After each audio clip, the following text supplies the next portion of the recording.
And good morning. Welcome to today's meeting of the Planning and Regeneration Committee. Members of the public may like to follow us at London Assembly on Twitter and use the hashtag #AssemblyPlanning for this meeting. Please may I remind everyone to switch phones to silent mode and ask that members and guests ensure that electronic devices are not placed in front of their microphones. Today we are holding the first part of a two-part investigation on whole life cycle carbon and the circular economy in London's built environment. The first part of this investigation will look at planning from a low carbon circular economy. Before we begin, we have a few items of business to attend to. So I'll now ask the committee clerk, Jack Booth, to confirm any apologies for today's meeting. Thank you, Chair. We have no apologies for absence. Great. And can I ask the committee to note the recommendations set out at item 2 and ask members if they have any other interest to declare? Cool. I think I need to hear a sort of note or... Yep. Brilliant. Can we confirm the minutes of the Planning and Regeneration Committee meeting held on the 23rd of November 2022 to be signed by me as a correct record? Great. And can I ask the committee to note the completed and ongoing actions arising from the previous meeting? Great. Can I ask the committee to note the response from the Deputy Mayor of Planning, Regeneration and Skills to the committee's report, Community Involvement in Mayoral Call-in Applications? Can I also ask the committee to note the response from the Mayor of London to the committee's letter on the London Plan guidance? Great. Can I ask the committee to note the action taken by the Chair under delegated authority following consultation with party group lead members to agree the committee's report, The Future of Planning in London? Now, we move on to our main item of business, a discussion on planning for a low-carbon circular economy. I want to say a very warm welcome to the guests who are in the chamber and those who have joined us online. Apologies in advance if I butcher anyone's name. I've been practicing, I promise, before we start, but, you know, the spotlight and the pressure can get to you. So we've got quite an extensive conversation today, and the committee is really looking forward to hearing from our guests. So again, a big thank you for joining us. We have with us Rhian Williams, Strategic Planner at the GLA, Arun Rao, Principal Policy and Programmes Officer at the GLA, John Hall, Whole Life Cycle Carbon Officer at the GLA, who's currently seconded at AECOM, from AECOM rather. Louisa Bowles, Sustainability Lead at Hawkins Brown and also a Mayor's Design Advocate. And then on Zoom, we should have David Cheshire, Director at AECOM on Sustainability Buildings and Places. I think that's correct. Brilliant. We've got Dr. Julie Godefroy, Sustainability Consultant and Head of Sustainability at the Chartered Institution of Building Services and Engineers. Fantastic. And then we've got Nina Di Certo, Principal Policy Programmes Officer at the GLA. I don't think I've missed anyone. We've got quite a full panel today. So again, many thanks for joining us and for your expertise this morning. Okay, I will kick us off with the first few questions and then we'll be moving on to questions from the rest of the committee. Dr. Julie Godefroy, and please tell me if I've pronounced anyone's name incorrectly. It would help me a lot to not continue butchering throughout the meeting. And Louisa, I'm just going to start with you and just sort of a broad open question to help us set the scene. Why is a whole life cycle carbon approach important? Yes, please. I will let Louisa start. Thank you, Julie. It's really important in the context of the climate emergency that we're facing globally, but also the UK commitment, the legal commitments the UK has made for their net zero carbon by 2050, and the further commitment for significant reductions by 2038. Carbon emissions are the biggest indicator for the warming climate that we're facing, and globally the construction industry is responsible for 40% of those emissions. So the way that we operate our buildings and the materials that we build them out of are increasingly important to obviously reducing that contribution. And the way that we measure carbon emissions in buildings is through the whole life cycle carbon assessment. So that's why the policies the GLA has introduced are so important for, firstly, understanding where we are as an industry, and secondly, influencing those really urgent reductions that we need. Brilliant. Thank you very much. Julie, would you like to add to that? Thank you. Yes, I fully support what Louisa said. What I would also add is that specifically for the GLA planning policy, what's important is that embodied carbon emissions are actually not regulated by building regulations. So when we're talking about operational carbon, there is at least the building regulations. They may not be sufficient. There is something there. While on embodied carbon, without the planning policy, there is nothing. So the GLS policy is very important. And it is important that they're taking a whole life carbon approach, because gradually it could help us inform design decisions and balance when there may be decisions to make between investing, say, more in one or the other, and particularly in the context of retrofit, but also to some extent in new build. The point I really want to stress also in what Louisa said is that it's not only at the moment in this initial stage about influencing what is happening, it is also about data gathering and helping the industry, the broader industry beyond just London projects, to understand benchmarks, to understand where practices and where targets may be introduced in the future. Brilliant, thank you. In fact, that segues into exactly my next question. So Julie, maybe you just want to continue with that, and then I'll open it back up to Louisa and anyone else on the panel who wanted to respond. But how much does the industry know about assessing embodied carbon compared with operational carbon, in your opinion? So we know much more than we used to, and it genuinely has been a really big area of progress in the last few years. In particular through the RICS professional statement, which itself builds on British and European standards. So they are standardized methods. The RICS professional statement brought a lot of consistency. Where there is a little bit less consistency is on data sources that are used for this assessment. But we all have to start somewhere, and until there is such a thing as, for example, the GLA policy, it's a little bit chicken and egg. So there is enough to do these assessments, and the GLA policy with its additional guidance is really important in bringing consistency where at the moment maybe we don't yet fully know what to do. The fact that there were still some areas of uncertainty is addressed by the policy, in that at the moment there are no targets in the policies, there are benchmarks. And there are two levels of benchmarks, which is, I think, exactly the way to go, because you can guide applicants towards what might be expected and have these ambitious benchmarks, but you don't quite yet take the risk of introducing a target when we may not be ready. That's the general position. There is much more information and much more certainty in some sectors than others, for sure.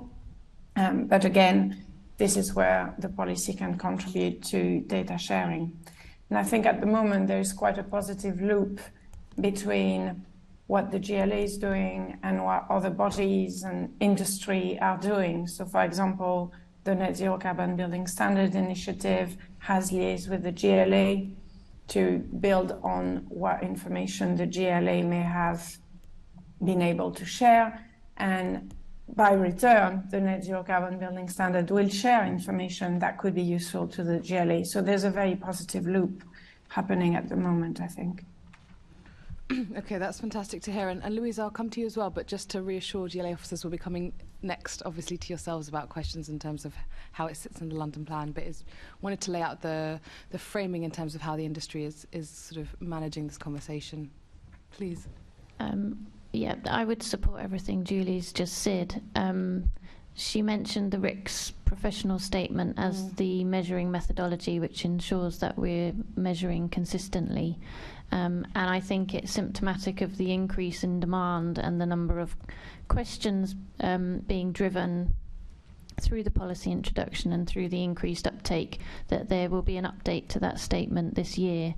to answer some of those queries and drive better consistency. So I think the message is that the policy is driving an increased uptake, and as a result of that, we're improving further the ways of measuring.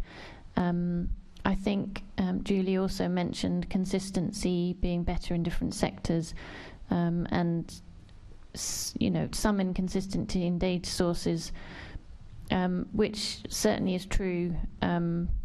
But as more and more data sharing is undertaken, a lot of that will be ironed out. So there's certain building elements we know we're not measuring sufficiently at the moment, like MEP, for example.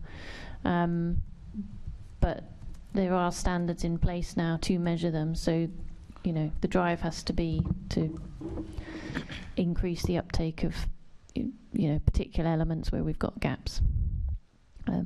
But broadly, the skills are there. Brilliant, thank you very much. Assemblymember Boff. Ms Bold, I may have misheard earlier on your introduction. You said that the built environment contributes, because I misheard you, I want to get this right, contributes 40% of all carbon emissions. Is that correct? Globally, yes. That's a World GBC stat. I think in the UK it's very slightly lower, in the late 30s, but it's still significant. And that 40% is not just constructing and the life cost, but it's also the operation of such buildings as well, and that's the 40%, because it sounds like a very big figure. So I wanted to make sure that's what we were talking about. Yeah. So it's the entire building itself, its operation and its lifetime cost. Thank you very much indeed. I think, just to finalise that point, a whole life carbon assessment looks at the life cycle of a building over a reference period of 60 years, which is why looking at the two together is really important, because you look at the carbon emissions to build the building, but also the whole carbon trajectory across a number of years. So obviously, as you get further towards the 60 years, it's slightly more difficult to estimate. But nonetheless, there are significant emissions in the in-use and end-of-life periods of a building, as well as the energy and the embodied carbon in the actual construction of it. So, yeah. Brilliant, thank you.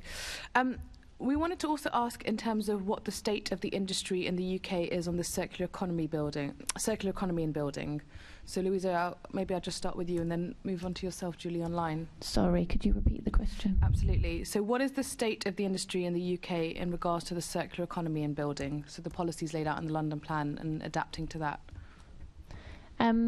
Again, I think the statement's really clear. I think the areas of influence have been really clearly laid out. I think personally, and it might be that other members have other views, but personally I think it's a little bit further behind the whole life carbon assessment method in terms of the data and the quantification of the circular economy. So, speaking from the experience I've had on various groups and in the practice, the uptake of the narrative around circular economy has been positive and good, and all the right conversations are happening in the well-run projects at the beginning of the stages. We're talking about reuse, we're talking about opportunities around flexibility and adaptability, structural spans, etc. All the good stuff that we should be. But I think the thing that we're finding harder, is putting data to that. So measuring consistently around percentages of reuse, or actually finding products that have a significant percentage of recycled content in them that are cost-effective, deliverable, and available. I think that's so that it's more like an infrastructural challenge, I think.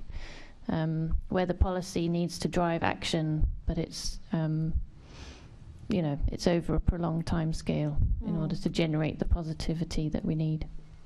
Why do you think there is that challenge in terms of materials not being available? Is it because these ideas are new, or is it that the industry isn't wanting to? I think the supply chain's catching up. certainly that's part of it. I think when you're building at scale, there's definitely an atmosphere of risk mitigation at the present point. Certainly in the wake of various events like Grenfell, for example. So some of the materials that you might want to use as a designer, which might be a bit more innovative, might be a bit more explorative, they require certain certifications and warranties, etc., and that takes time for those providers to prove them. I think there's certainly a bit of time lag, I would say, in terms of managing demolition waste such that it can get to the supply chain to be reused. There's certainly barriers around, passporting, assessing quality of materials, storing it, getting it to where it needs to be in order that it can be effectively recycled or pre-processed or reused. And I think, for example, when you're building at scale, which a lot of the projects these policies apply to at the moment, there are somewhat limited choices available to a designer at this point, which can conform to some of the recycled requirements. So if you look at concrete, for example, you're sort of limited to cement replacement at the current point. There's a lot of structural rationalisation we can do, and we are doing, but when you actually drill down into providing the stats, sometimes it narrows down to 2 or 3 options at the current point. Okay, that was really helpful. Thank you. Julie, I don't know if you wanted to add anything to that. I would support Louisa that I think it's a little bit behind, first in terms of also practical implications. Sorry, could you just pause and repeat? We missed what you just said because of the internet connection. Sorry. I support what Louisa said about the fact that it's a little bit behind in practical implications and quantification. Can you hear me okay? Yeah, thank you. Yeah, thank you. And about the time lag. So if you are trying to apply circular economy principles to an existing building which may be retrofitted or demolished, you do not necessarily have that information about what's in that building that you may be reusing. And similarly, we don't yet know whether, if we have applied circular economy principles to a new project, it will work at the end. If we have designed for reuse or reconstruction, at the moment, some of it is still a little bit uncertain in terms of outcomes. But it is a time lag issue to some extent. Okay, thank you. Still connecting the dots by the sounds of it. That's really helpful. I'm going to move on to some of our GLA officers now, Rhian and Arun, if that's all right. We wanted to ask you to also set the scene for us in terms of how was the London Plan policy on whole life cycle carbon assessments developed, and what is it intended to achieve? Thanks very much. So I think the starting point was considering the Mayor's duty to address climate change. And we know that he doesn't necessarily have every power that he needs to make London a zero carbon city, according to the targets that we've set. So it was really important that we use the powers that do exist in terms of planning to maximum effect in this area. And it was also something that was set out in the London Environment Strategy as something that we should look at. So we were looking at existing approaches to energy and carbon in previous plans, where we've had a lot of success in reducing the operational emissions from buildings. So having quite significant improvements over that required by building regulations on the operational side. But it was quite clear, and I think as many in the industry had recognised, that the embodied carbon side was a bit of an omission, and it had been something that had been left out of the sort of conversation and the measurement of the built environment in terms of policy. And obviously, as people have said, there's nothing in national policy that requires a measurement or reduction of these emissions. So, yes, I think that was like a key part of like looking at the evidence, looking at other approaches as we were developing the London plan. So the original draft of the plan included a requirement for developers to reduce embodied emission in construction, but partly through the consultation on the plan on that initial draft, it became clear that that was possibly too narrow a focus. So we needed to look a bit more broadly. And I think it was around that time that the RICS professional statement that provides guidance on the British standard was published. So that allowed us to build on work that was happening in the industry to develop a more comprehensive whole life cycle carbon approach, which is what we have in the policy now. So what's in the London plan itself is fairly brief. It sets out a clear requirement for development proposals that are referable to the Mayor to calculate their whole life cycle carbon emissions using a nationally recognised assessment method and show that they've taken actions to reduce those emissions. So a lot of the detail is set out in our whole life cycle carbon assessment guidance, and that was developed, I believe the first consultation was in late 2020. So we spoke to people in industry, so architects, engineers, developers, boroughs, as well as looking at evidence and approaches that were happening in other places to look at what was going to be needed in terms of information requirements from developers and guidance to implement the policy. So that guidance was ultimately adopted in March 2022. So everything is in place now to implement the policy. That includes the final version of the whole life cycle carbon guidance includes benchmarks that were mentioned earlier. So it sets expected figures for different types of development, and there's the sort of baseline benchmarks, and then there's aspirational targets in there so that we can look at how schemes are performing. Anything, Arun?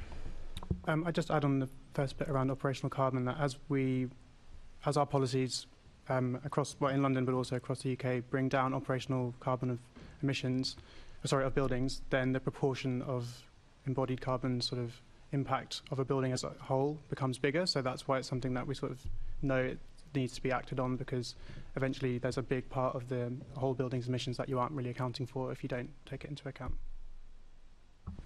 Thank you. I mean, please feel free to expand in terms of the wider context that Rhian was referring to in terms of the climate emergency and how you believe the importance of this policy, the importance of it in terms of beginning to meet those targets. Well, I suppose it's an interesting question because our targets in London and I think across the UK are net zero targets. So you could argue that the emissions around embodied energy within building materials could potentially are most likely to be from maybe outside the UK and London boundaries in each context. But I think in terms of the wider aim of the climate emergency, it's something that obviously needs to be accounted for, and I think that's kind of where it fits in. It's probably not accounted for in our specific net zero target, but it is something that as an industry we need to be moving to address, and it's just generally good practice to reduce our impact as a whole. You can put that argument on other things such as consumption of appliances or consumption of anything basically. Consumption of anything. Yeah. I said appliances before, but I meant anything really, like the supply chain of any particular material or any device. It's important to account for all of that because otherwise you're essentially offsetting your emissions into somewhere which it's not being accounted for. If that consumption is happening within your boundaries, then you can argue that it should be something that you're accounting for and trying to control. Okay, brilliant. Thank you for that. Assemblyman Berry, are you ready for me to hand over to yourself? Brilliant. So, sticking with the GLA officers, I think probably Nina's the right person to ask on this, if that's all right. Can you tell us what the GLA's objectives are with the London Plan policy on the circular economy, and what's the link between that and the policy on whole life cycle carbon? Hi, thank you for your question. I can talk to the circular economy component first, but then I might refer to some of my whole life carbon colleagues to talk to maybe about a bit more of the interaction between the two. But the main objective of the circular economy policy is to help London reduce its carbon emissions and transition to a low carbon circular economy. And the circular economy policy aims to do things like reduce carbon emissions associated with construction, help London reach its target to become a zero carbon city by 2050, which we've mentioned today, and of course reduce resource use of the construction industry. The policy itself, it supports the retention of materials where this would lead to the most sustainable option to reduce waste and carbon emissions associated with new developments. In terms of the second sort of component of your question, I guess, about the interactions, there are several complementary interactions between the circular economy and whole life carbon policies. And I'll just talk to the circular economy policy first. That policy and guidance prioritizes, as I said, retention first, and then approaches to reduce construction and operational waste. Rhian and Arun, I wasn't sure if you want to talk to about the whole life carbon sort of side of things and how that interacts. Thanks, Nina. In terms of the interactions, I guess they're both policies that are very much pulling things in the same direction, but they've just got, I guess, a different lens on the same kind of issues. So they've got links to different policies in the plan, but I think there's a lot of shared information that you can use for both parts of the policy, and often if retention is the starting point, and that's kind of the baseline for both policies, that's generally the lowest waste and the lowest carbon option. So they're policies that tend to reinforce each other. So in the sort of decision tree and the process that you go through for the circular economy policy and guidance, that should inform the principles and the design decisions as you're going through the whole life carbon policy and vice versa. Anything I've missed? No, I just reiterate that in the whole life cycle carbon guidance, the first principle similarly is around retaining existing buildings and structures, and the second principle was also around repurposing and recycling materials. So yeah, very similar to the circular economy guidance. Thank you. And Nina, you mentioned, I think in the middle of your answer there, that the policy was geared towards a 2050 target. The Mayor's obviously trying to bring that forwards, the net zero target for London to 2030. Is that currently where you stand on that in terms of your policy? It's going to aim towards 2050 only. This is a good question. I understand, yes, that we're obviously trying to accelerate action as much as we possibly can. In terms of how that would be reflected in the guidance, I guess that would have to come as part of like any further review of the guidance. At the moment, that's what the guidance says, 2050. But yeah, I do take your point that we are trying to accelerate action as quickly as possible on all areas to tackle the climate emergency. But in terms of, and I guess that has to come a part of like any further next steps or future review of the policies about how we can try to accelerate action. But yeah, I'm not sure if other GLA officers had any other further input on that question. I could just chip in briefly. I think it's sort of a timing issue, really. The London Plan was prepared in the context of a 2050 target, and obviously things have moved on since then. So the next London Plan will be developed in that new context. But not before 2030, though, will it? Well, the guidance, I guess we've developed the guidance partly in a context of accelerating the targets, but, it's not only about what we do through planning, what we've done through planning is try to maximise what we can do to get towards net zero as soon as possible in any case. So I think it's, planning's already making a huge contribution towards achieving that net zero carbon goals, and we'll be looking to build on that in the next plan. Okay, thank you very much. A couple more questions about the extent to which the issues this committee covers contribute towards London's sort of embodied carbon. I mean, I call it stuff turnover often. It's like how much stuff we're going through is construction within London. Do you have a sense of that? And also, do you know how much of the construction embodied carbon being gone through at a national level is in London? Because we do have a lot of building work going on here compared with the rest of the country, I think. That's not something I've got any information on, but we could potentially come back to you. I don't know if anyone else on the panel's got a sense of stats on the proportion of development in London to hand, but I don't, I'm afraid. Maybe we can take that question on notice. Yeah, it'd be great to get that in writing. Sorry. Yeah, Chair. and was that, David, did you look like you were about to come in, or did I misread? Oh, I didn't see that. No, don't worry. Yes, no, then please, I think follow up to the committee afterwards in writing would be grand.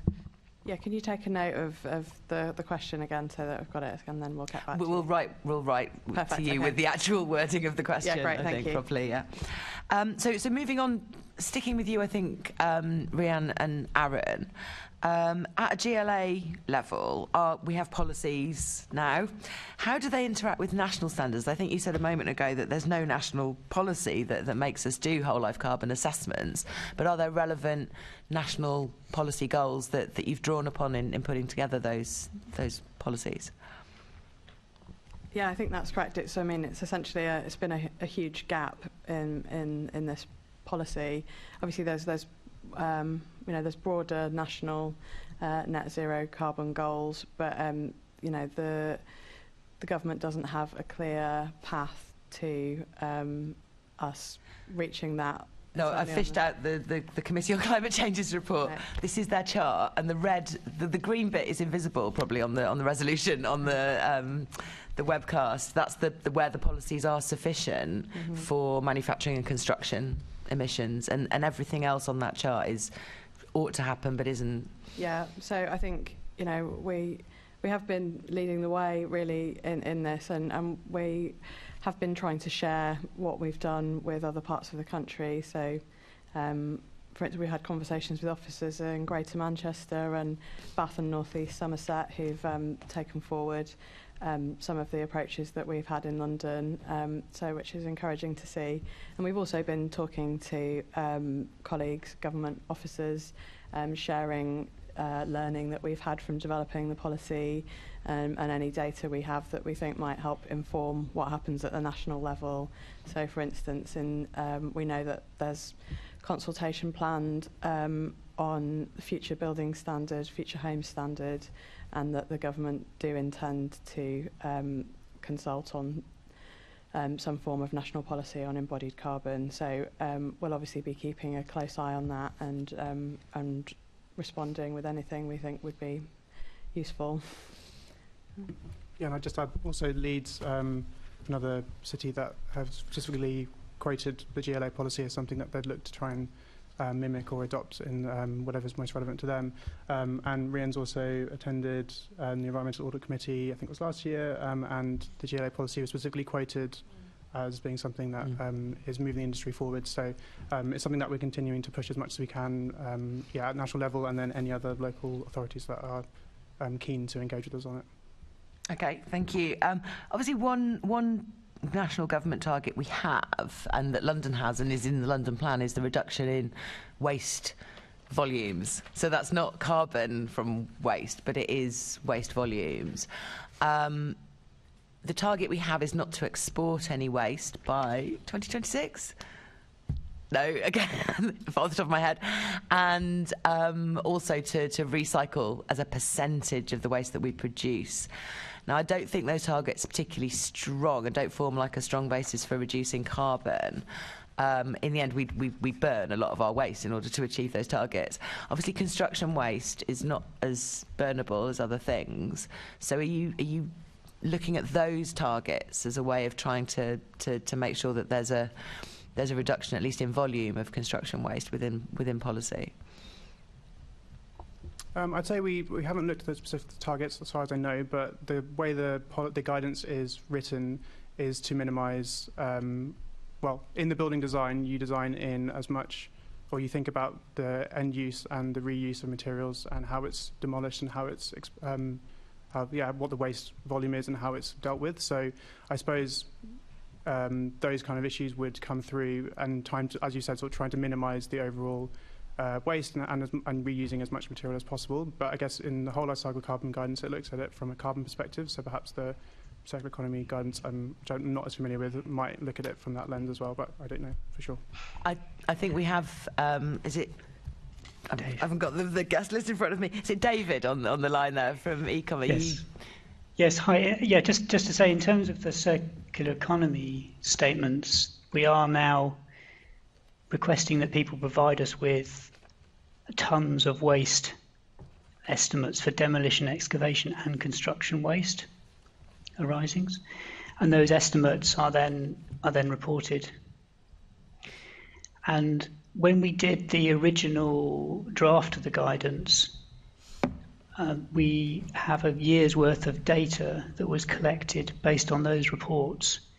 That data, or the summary of that data in terms of upper quartile, median and lower quartile, is now in the appendix of the circular economy the final version of the circular economy statement guidance.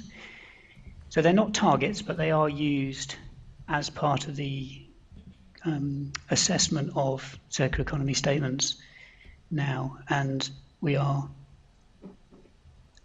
as part of that assessment process, we are commenting back to applicants to say that these seem to be, if they're providing a number that's far higher than the numbers that we've put in that, then we're asking them to go back and relook at that. So there is certainly some pressure now. Okay, that's really helpful, because I mean, looking at the framework of laws, that seemed to be the only statutory bit I can really find that you could enforce with. So finally, from me, just to go back to Rhian and Arun. So I can't read my eyesight's not good enough. I'm reading your names each time. Is there a threat from the government stopping us from taking what you've said, what you've laid out clearly as quite a pioneering approach in London, from things like the Levelling Up and Regeneration Bill, which may stop us from setting higher local efficiency standards? Are you looking at that and doing any lobbying in relation to that bill? Yeah, I think there's obviously been a lot of consultations going on in the world of planning and planning reform, and it's quite head-spinning sometimes. But yes, it is something that we have concerns about in terms of, while we welcome government introducing standards for these things, both for embodied or whole life cycle carbon and on operational emissions through building regs, we're happy to see that baseline be introduced or to be brought up. But what we don't want to see is a loss of our powers to go further and faster where we can, because I think we've got a lot of evidence of what we can achieve in London, and it was certainly a risk if we hadn't had the ability to set our operational carbon requirements through the plan. We've saved, I think it was around 50% for the applications we've received in 2021 over building regulations, and potentially we have the risk of standards slipping back beyond what we've achieved now. So yeah, I think it is something we've raised in responses to consultations on planning reform, that we think there's a risk if we lose those powers to set policies through the plan. Okay, thank you very much. Thank you very much, Assemblyman Berry. Assemblyman Best? Thanks, Chair, and good morning, everyone. Rhian, I just wanted to start with you, because when we opened up, you said that the Mayor doesn't have all the powers that he needs. Could you specify what those powers are? I might defer to Arun on this, because I've got the perspective on the planning powers. I'm in the planning team, so the powers that we do have. But in terms of London's wider journey to net zero, I think. Oh, it's just in terms of planning and regen. Well, in terms of planning, then we do have quite a lot of power, so that's what we're using in terms of setting these standards. But I guess, as we've just alluded to, like, there is that risk that through planning reform we could be required to just so if national development management policies came in, that meant we couldn't set standards for energy efficiency or for whole life carbon beyond those. That would be a risk. Thanks. So just to confirm that there's no additional powers that the Planning and Regen Department are seeking from government at the moment? I know I couldn't say for sure. I think what I was alluding to when I was talking about the powers is more wider powers in terms of transport and funding for other net zero carbon, to get us towards net zero carbon beyond the planning system. Okay. I think he's got some very strong powers on transport too, but we'll leave that for a transport committee, I'm sure. Just coming on to the whole life whole life cycle carbon assessments. I just wondered, and I'd be really interested to have both like an industry take and the GLA take on how much the actual assessments cost and how long do they take. And I'm talking about doing the assessment themselves, not the possible amendments from an assessment. So perhaps Rhian and Arun, if you wanted to start, and then maybe Louisa or John, you've got your hand in both pots of that as well, maybe. So in terms of time and resource, it varies consultant to consultant, and it depends what the reporting output is. So I wouldn't want to stick my finger in the air and guess today, but if you're following the set methodology, then that should be pretty consistent throughout throughout the industry.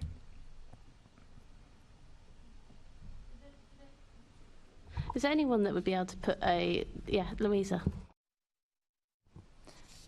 I think John's right. It does vary depending on the type of scheme, the complexity, the scale. But if we're doing a one-off measurement and it's for the GLA, it's for a planning purpose. So we're around about what we call REBA stage 3-ish level of detail.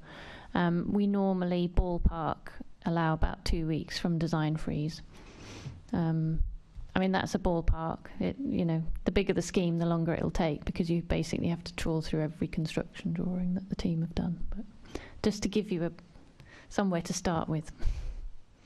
Thank you, it's helpful. And just so obviously I completely understand that every scheme, I would imagine, would be different, but just to try and understand, are we talking, a year or 2? And on cost as well, if it was, for example, a 2-week consultation, how much would that cost?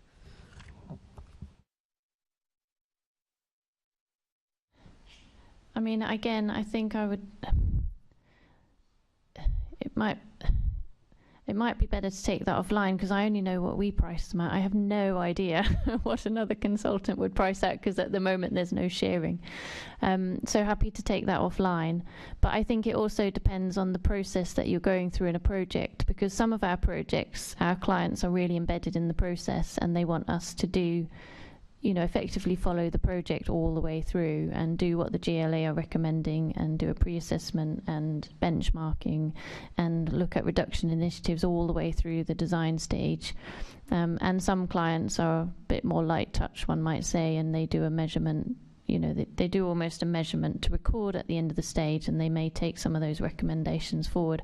So the price can vary depending on the level of involvement, if that makes sense. Yeah, that makes sense, and perhaps it's difficult for you to answer that question, but so I look again to the GLA officers. How much would we budget for one of those assessments?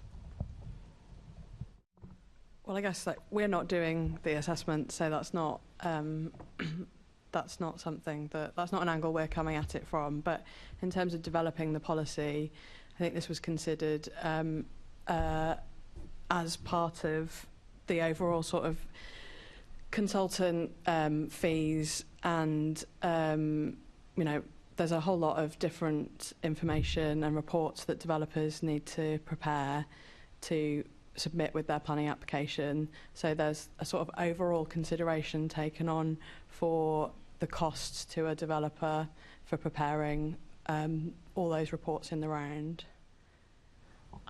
I'm just surprised because we have our own large estate where we are building. So I think I'm surprised that we don't have something that we would budget, and I'm also surprised, given it's in the London plan, that we wouldn't have an idea what we would. Any developers that are trying to look to do the right thing and don't know where to start, we wouldn't have an idea or a figure of how to advise them. And I just think it would help a committee to understand how to improve the process, to understand what it is we're asking developers to take on.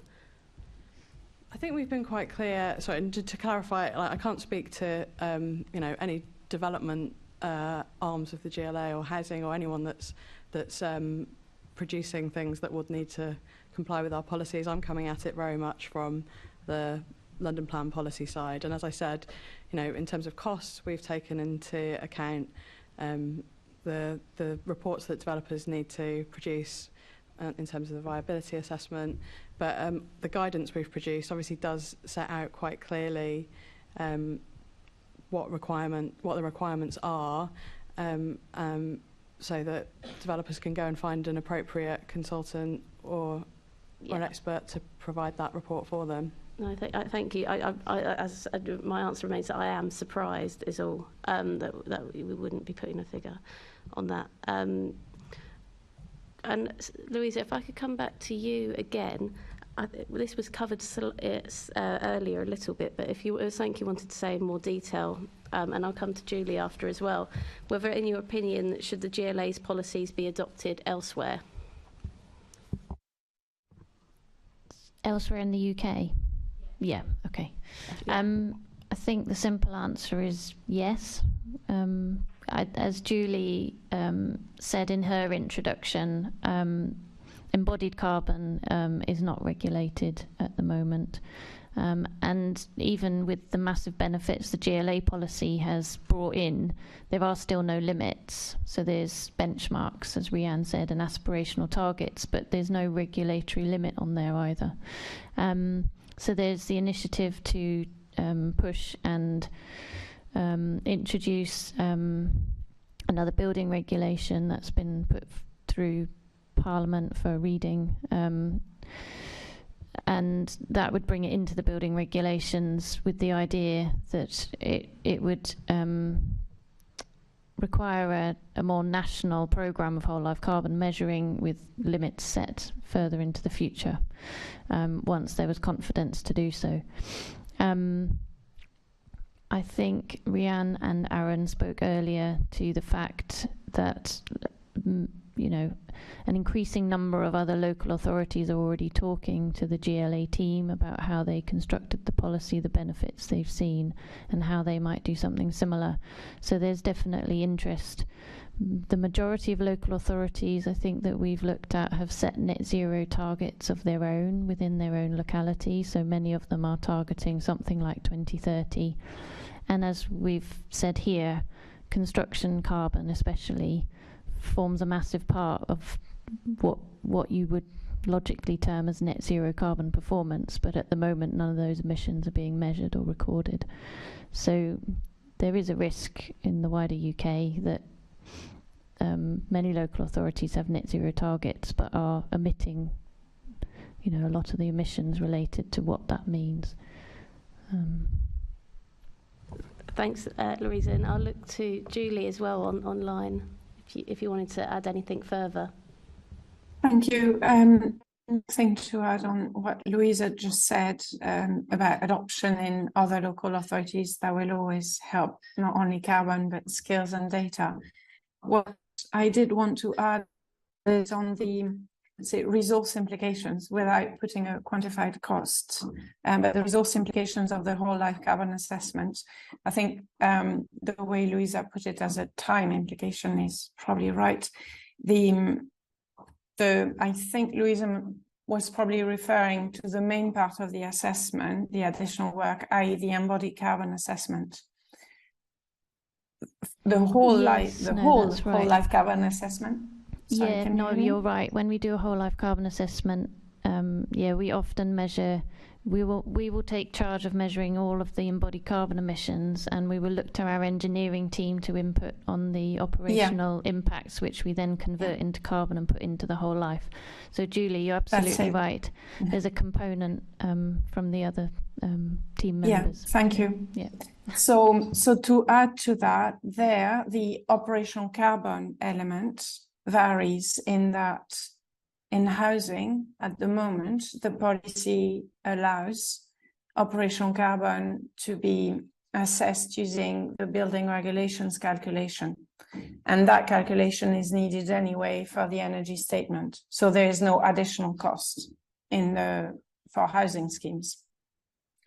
For non-domestic schemes, there is the policy requires a different assessment to building regulations, one that we call CBZ TM54 assessment.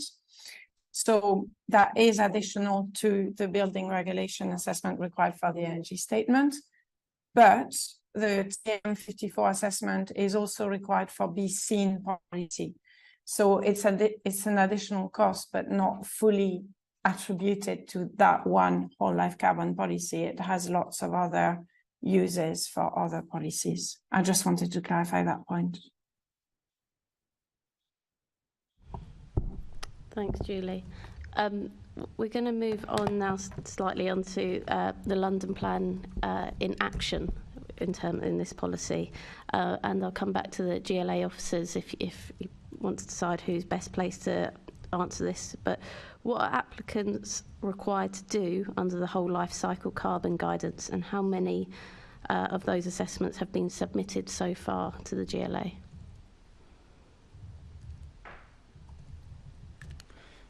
So applicants are required to follow the whole life carbon assessment guidance document, which in itself refers back to the industry standard RICS professional statement document to ensure consistency. In terms of, do you mean the full process from start to reporting, or yeah? So within that policy guidance document, there are a set methodology, and there are software tools approved for use for that purpose to again ensure consistency.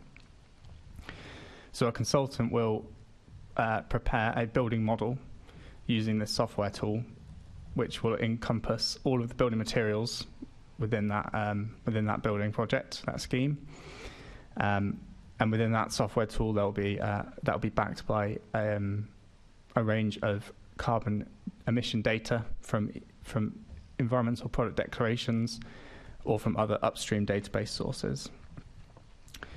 The applicant will then report that to the GLA in a set spreadsheet format that aligns itself to the industry RICS professional statement document, and that ensures consistency and enables each applicant to provide the same information in the same format, and then that comes to us as GLA officers to review that for quality and completeness.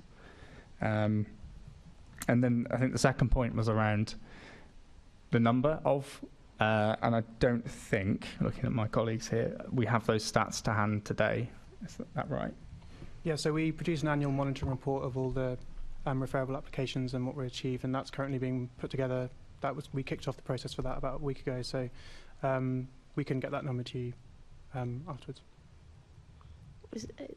Is a percentage easier, perhaps, of how? It's difficult because the guidance, when the guidance came in, it was sort of mid-calendar year, and so it's just difficult to give. It's very new, so I don't want to pull out a number that I'm not sure about.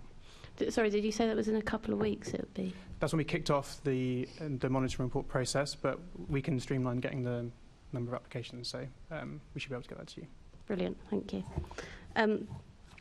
John, if I come back to you as well, how does the GLA evaluate the assessments and use data it gathers from the assessment? I think you started to cover that a little bit, but... Yeah, so applicants will all use the same reporting template when they submit these applications, and that enables us to review on a consistent basis, and it's formatted in such a way that enables us to check for both quality and completeness, and so it's a straightforward, consistent approach applied to each assessment based on a quality assurance template document that we use to check these. Where there are inconsistencies or errors or incompleteness, those are made clear to the applicant, and the applicant will be given opportunity to respond. Before then, we approve that as a completed assessment. Thanks. And what has the standard of those received? Are they all up to standard? Are there many that you're sending back?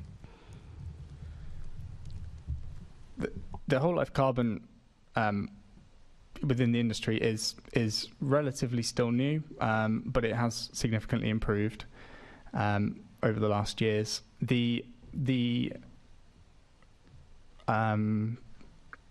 assessments that we receive vary in their quality and completeness, and that is in part due to the to the sort of the emergingness of hollow carbon, and the policy only really being in place during the last 12-18 months. So applicants are still familiarising themselves with that process. Maybe I've interpreted it wrong, but it sounded like a very diplomatic way of some of them are good and some of them are not very good. Broadly. Okay, thanks. John, have you observed a performance gap in assessments where the post-construction reports have a much higher or lower levels of carbon than the data submitted at pre-application or application stage? Unfortunately, we're not. Excuse me. We're not currently receiving, or we have only had a couple of post-completion assessments. The couple that we have had that are post-completion are still incomplete. And when I say I literally mean a couple of those post-completion assessments. So the ability to really assess that process has not presented itself to us yet. But that given that the policy's been in place for 12-18 months now, we're expecting those to come through in the coming weeks and months. So perhaps if we were sitting here next year, that would be a better time to ask you that question or have that data. It certainly would. Yes, we'd have that full visual of that. In some cases, start to finish. Okay, thanks, John. And Julie, if I could come back to you online, just ask, what do you hope to see in terms of how the GLA evaluates and scrutinises the assessments? Thank you. I agree with John in that the format provides consistency, and it should allow to some extent to check quality. My experience so far, maybe I'll provide some detail. Because of my involvement with the recent inquiry in the MNS case, I looked at randomly 40 recent applications on the GLA website. And I looked at the whole life carbon assessments that had been submitted and approved. I only picked applications that had passed. And none of these 40 met the requirements for the operational carbon assessment. I only looked at non-domestic buildings where the methodology used for operational carbon by policy has to be different from building regulations. In these schemes, what I could see is applicants had simply used the building regulations assessment. Some of them had been open to say that they had just used the building regulations assessment. Others had said they used the proper TM54 method, but clearly it wasn't the case. So I do think that concern in the implementation of the policy, as you say, the policy in action. I don't want this to sound too negative, because to some extent, it will always happen with policies that are a first. trying to change things. It's trying to change things in the embodied carbon assessments and also how operational carbon is assessed in non-domestic buildings. So it's understandable that there is a little bit of a tension between what is required by policy and what the applicants first provide, especially in the first few months of implementation. I am, however, I am surprised by how prevalent that is, for sure. So I think this is a point that definitely warrants more attention in future checks of implementation and more work with applicants to be clear that this policy on operational carbon assessment is there for a reason, and it matters. To explain why it matters, it's not assessments for the sake of it, and it's not more complex assessments for the sake of it. It's because the building regulations assessment in the non-domestic sector, unfortunately, are notoriously inappropriate to assess operational carbon. And they very, very, very often underestimate some parts of energy use, especially space heating, which is where building designers can have an impact. So they do not realize that there are measures they could take. There are also other energy uses, such as ventilation and hot water, etc. So the fact that it's badly assessed is not just a quantification issue, it has a real impact on design decisions that are missed. And it may be that a more complicated or more detailed or more representative assessment is done later. It may be not, but even if it is later, some design opportunities may have been missed by then. So it really does matter that this is properly looked at the planning stage. Now, the positive side is I raised this at the time with the GLA, and I think from what I understand,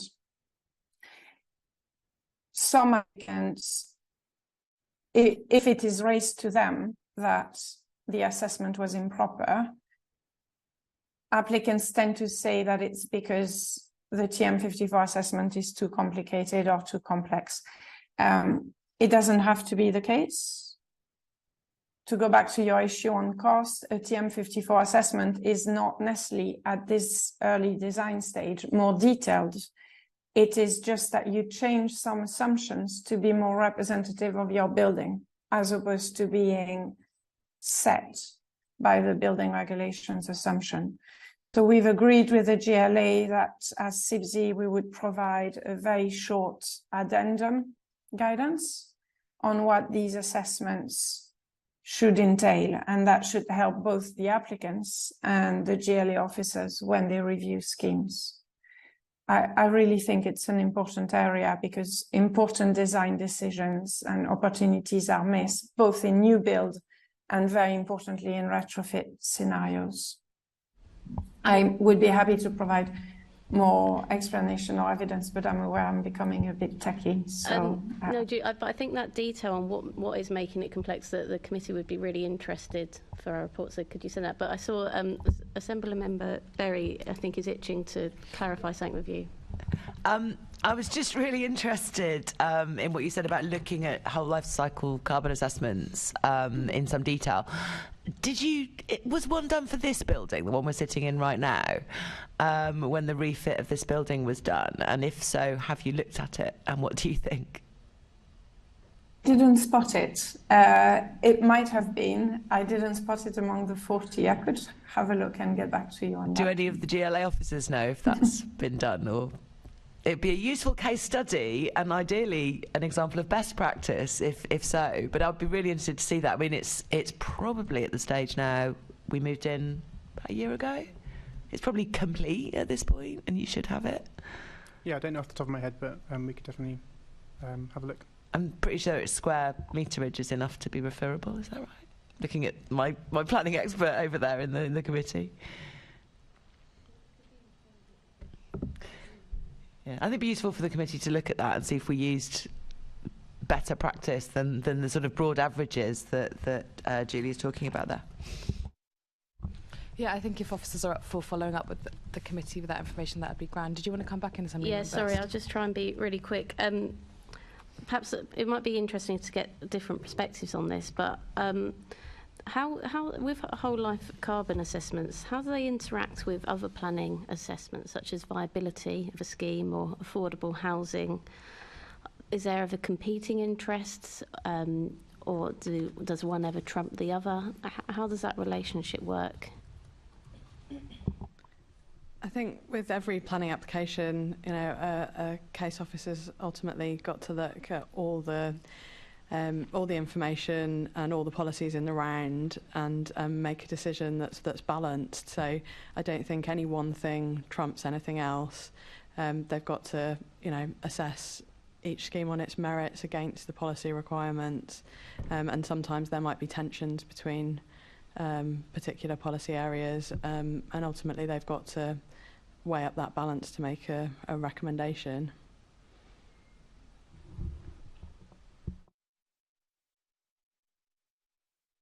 Sorry, a final question for me was just, maybe Julie, you might be able to help with this, whether you think that there's been enough guidance for industry and local authorities, and if there's anything more the Mayor and the GLA can do. I know you mentioned with the complex forms. Is there anything else perhaps with local authorities too the GLA and Mayor can do?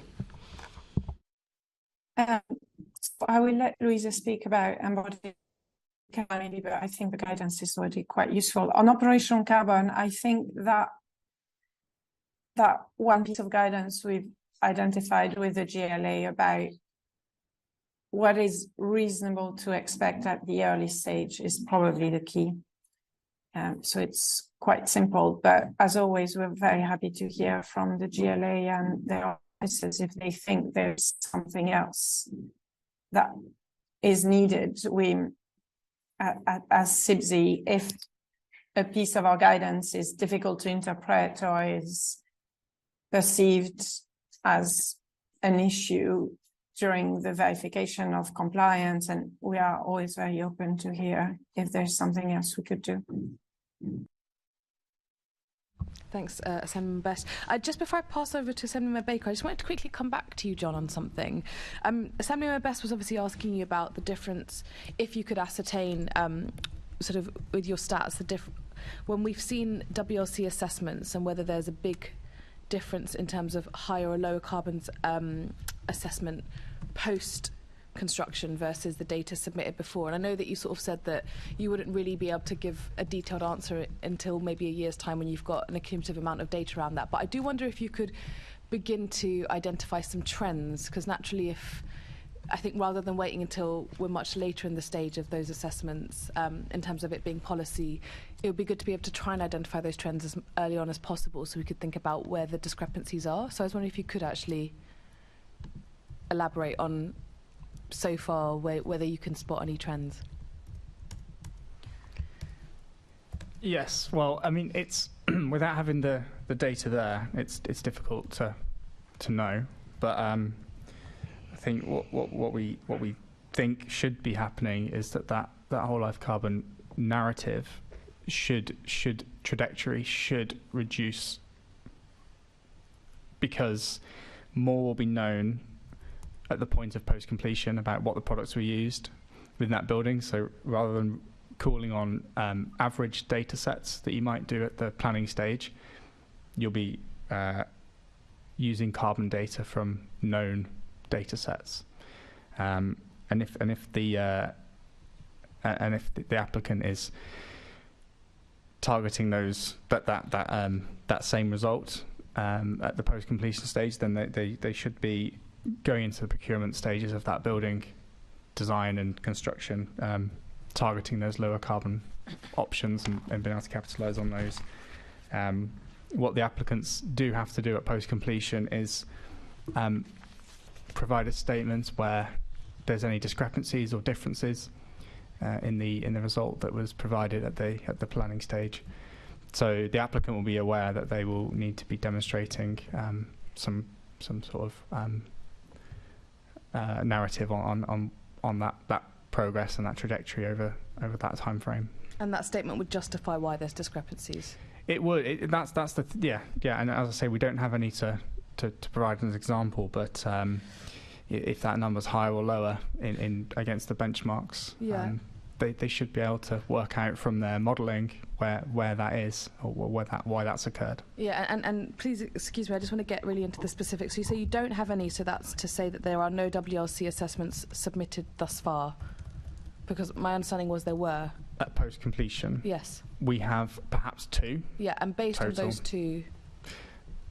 And those 2 are not in sufficient detail to be able to draw any trends from because of the quality issues with those 2. Okay, that's fair enough. Yeah. But I do see your point about as we have more assessments, we'll have more data and therefore we'll have more accurate assessments because we will have clearer benchmarks. So thank you for that. But yes, I'm going to pass over now to Assemblymember Baker. Thank you, Chair. My first question is to Louisa, and it's about what the impact of whole life cycle carbon assessments could be. So to what extent do you expect that the reporting on whole life cycle carbon will drive changes within the industry and build capacity for these to make the right decisions within the sector? Again, I think the simple answer is it will definitely drive change whenever there's a mandatory requirement to meet a policy in order to get permission to build. Inevitably, that's going to drive action. I think, as I said, and John hinted at it, there's still a variance in uptake in terms of how the policy is treated. So some people will take it as an obligation to report and go through the mechanism and job done.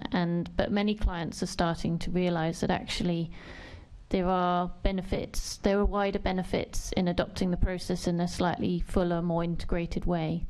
For example, low embodied carbon is tied up completely with material efficiency and therefore the circular economy. There are definitely cost benefits in being more efficient with your materials. And potentially we're advocating with a lot of our clients that own existing buildings that they should think of them really as a financial asset. Even if they are demolishing them or partially demolishing them, there is a value to the material that is still contained within them, and we need to start using that in a more positive way. It's not just treated as waste, it's actually a resource, and therefore how do we use it? So those conversations are starting to happen, and I believe they wouldn't be happening at this point so quickly without those policies being in place. Okay, thank you. And just to my next question, I'll start with you, Louisa, and then I'll come on to Julie. Talking about the benchmarks, so there's standard benchmarks and aspirational benchmarks for the guidance in the London Plan guidance. How much do you think they reflect the current standard practice or best practice in the industry? I.e., how far away are we asking the industry to move? I think that's a really interesting question because I was involved in a project halfway through 2021 with a number of bodies, LETI, the Low Energy Transformation Initiative, REBA, and the Whole Life Carbon Network. And there was a data gathering exercise, and actually one of the members who was involved in helping structure the GLA guidance was also involved. So we tried to make it a cross-disciplinary exercise.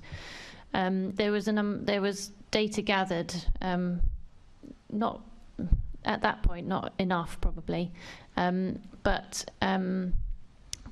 what was interesting comparing the GLA sort of standard benchmark with the aspirational, for example, we think there's now mileage to suggest that those limits could be, or those suggestions could be lower. So the GLA sort of standard performance, if you like, is what the REBA currently term as their building as usual. So, and then what we did with the data that we'd managed to collect was not necessarily put targets in place, but put bandings of performance, if you like. And the suggestion from the data was that we could certainly push to lower levels than are currently set as the GLA standard benchmark. Potentially push more to the aspirational. When you said lower, I thought I got confused. I was so you mean lower in terms with of embodied carbon? Yes. Yeah, sorry. The higher the figure, the worse. So the lower the figure, the better. I thought you were just generally saying that we needed to lower the benchmarks. But yes, no, I understand. Louisa, do you have anything to add to that about where the standard and aspirational benchmarks have been pitched? Julie, did I just say Louisa again? You're like, I've literally just asked that question. Sorry, Julie. Thank you. No, that's fine. No, Louisa definitely is more than me. The only thing I would add is that same number, because we now do calculations much better, and in particular about the impact of building services, so all the heating, cooling, ventilation plant, etc. Because these calculations are much more detailed, the more we understand about them, unfortunately, the higher the real value actually seems to be. So even if you were to keep the same numbers but ask for these better assessments, you would in effect be tightening what you're asking of design teams. Okay, thank you. My next question is to Rhian and Arun. What are the roles of roles of local authorities? So what's the role in this? For instance, how they might use conditions to secure whole life carbon assessments, or implement requirements on applicants to undertake assessments on non-referable schemes. So is there a role that they could beef up there? Yeah, so obviously all boroughs have got a role in helping us implement the existing London Plan policy that applies to referable schemes. So and one of the things that we do want them to do through their approvals process is condition the post-completion assessments that are so important to understanding what's actually been put into the buildings and getting those more detailed end stage carbon assessments.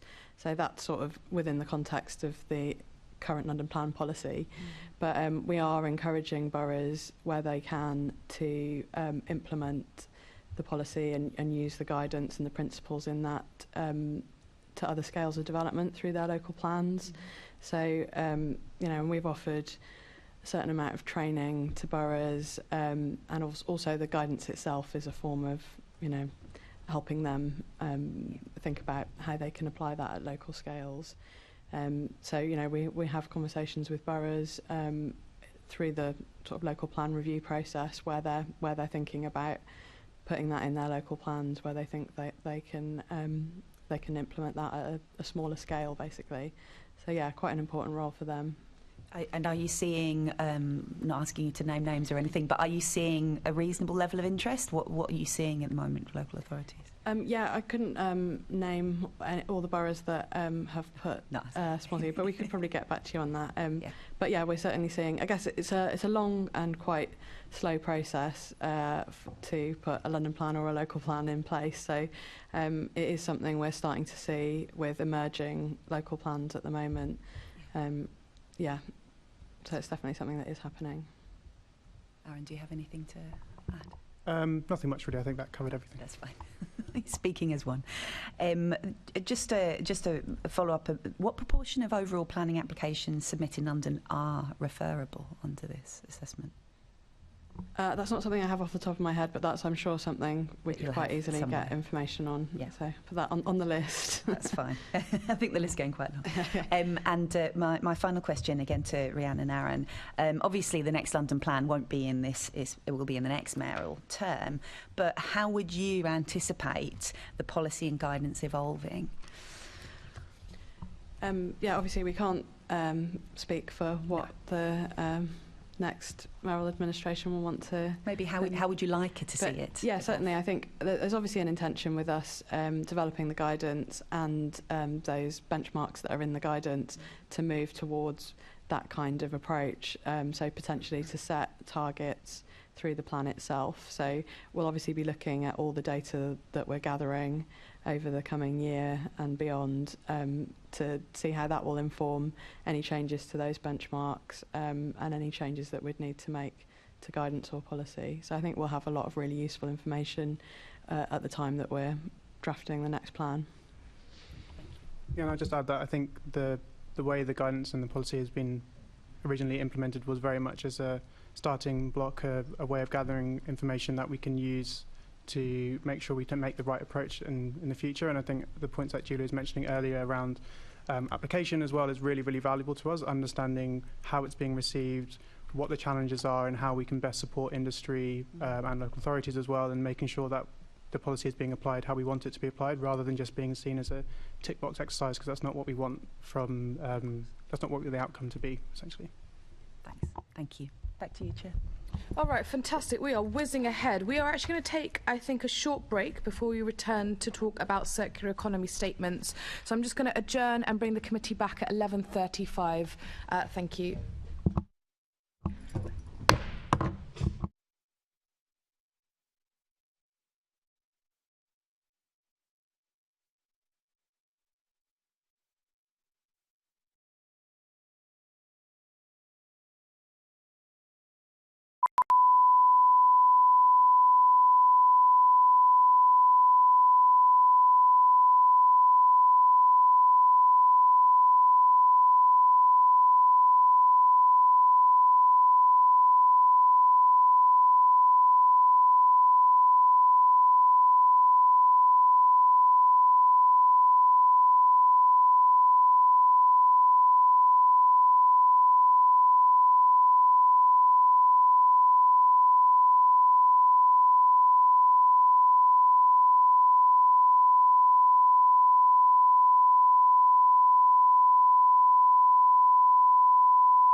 And welcome back to the Planning and Regeneration Committee meeting, where we will now move on to our next set of questions, looking at the circular economy statements.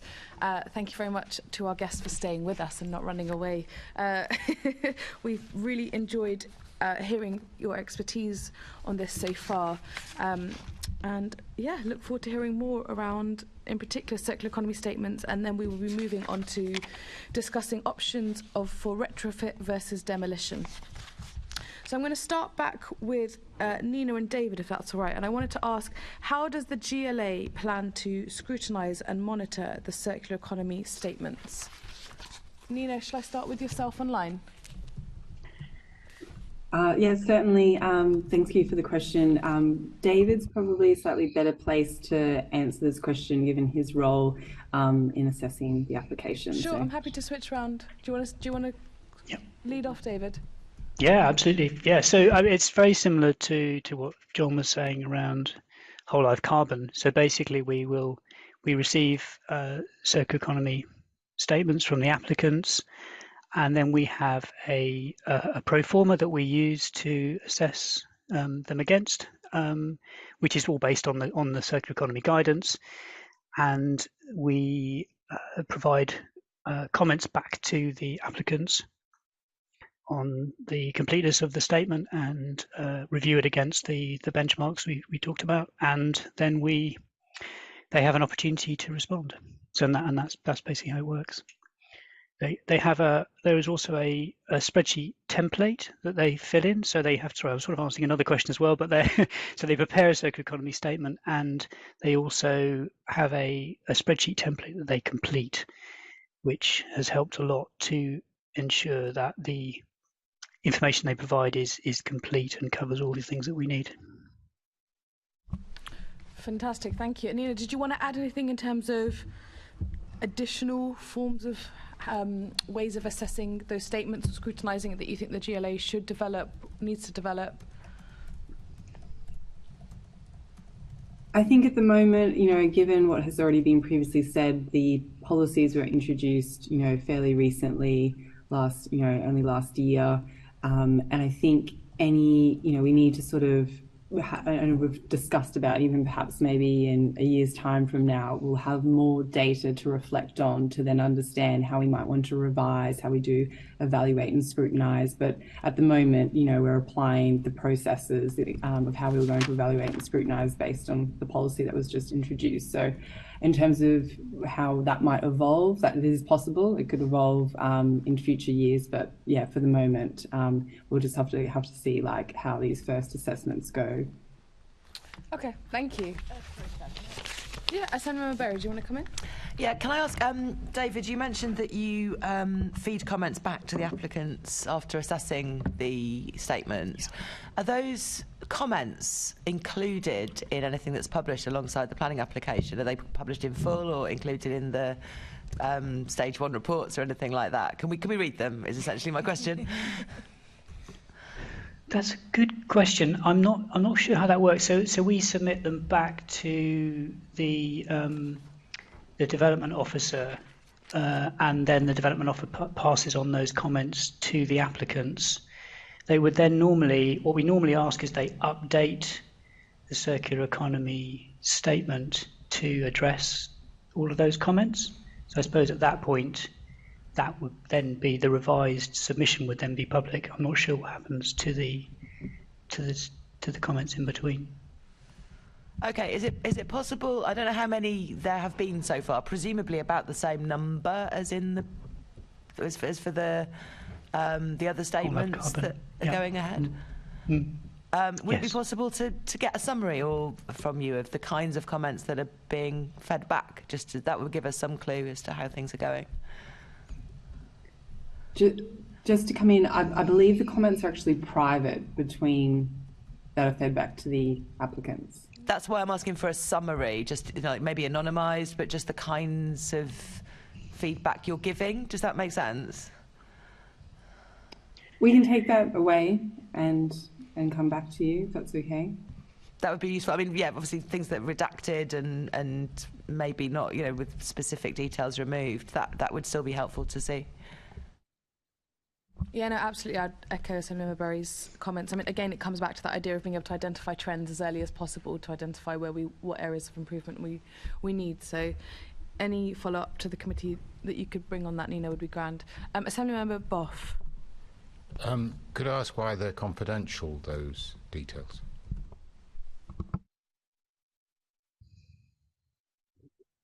Nina, I think you're probably well placed to answer that one.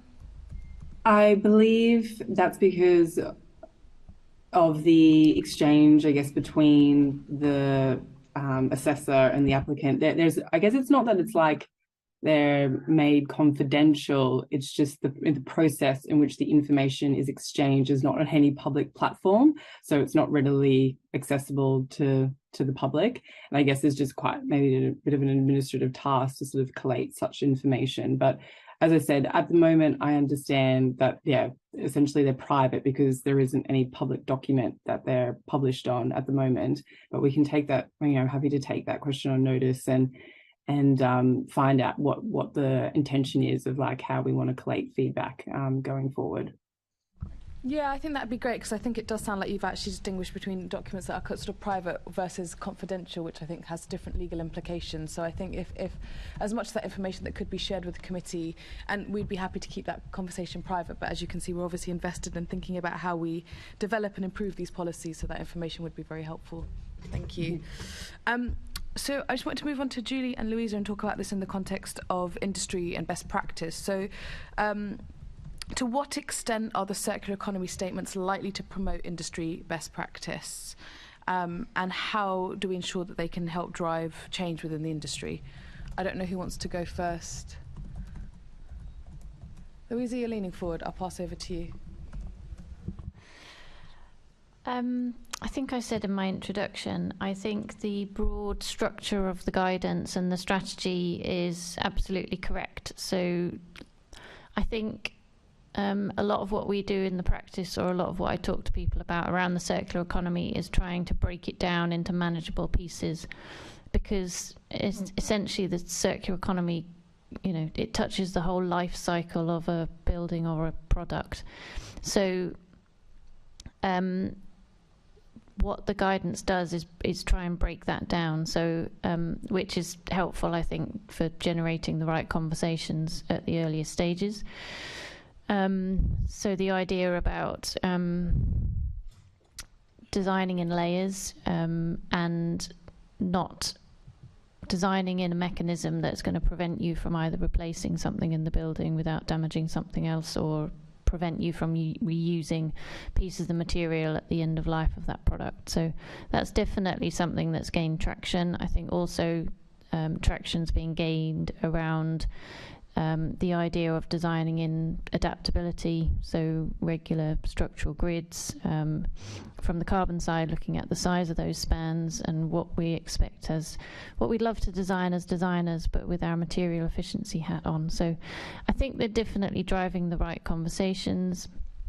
There's more talk around retrofit and using that as a mechanism of meeting the circular economy targets, but I would say anecdotally, it's not a primary design driver, if that makes sense. It's definitely considered, but if there are other drivers, on the plate, if you like, when you're talking about a holistic solution, it doesn't necessarily always follow through that you will do retrofit above anything else, if that makes sense.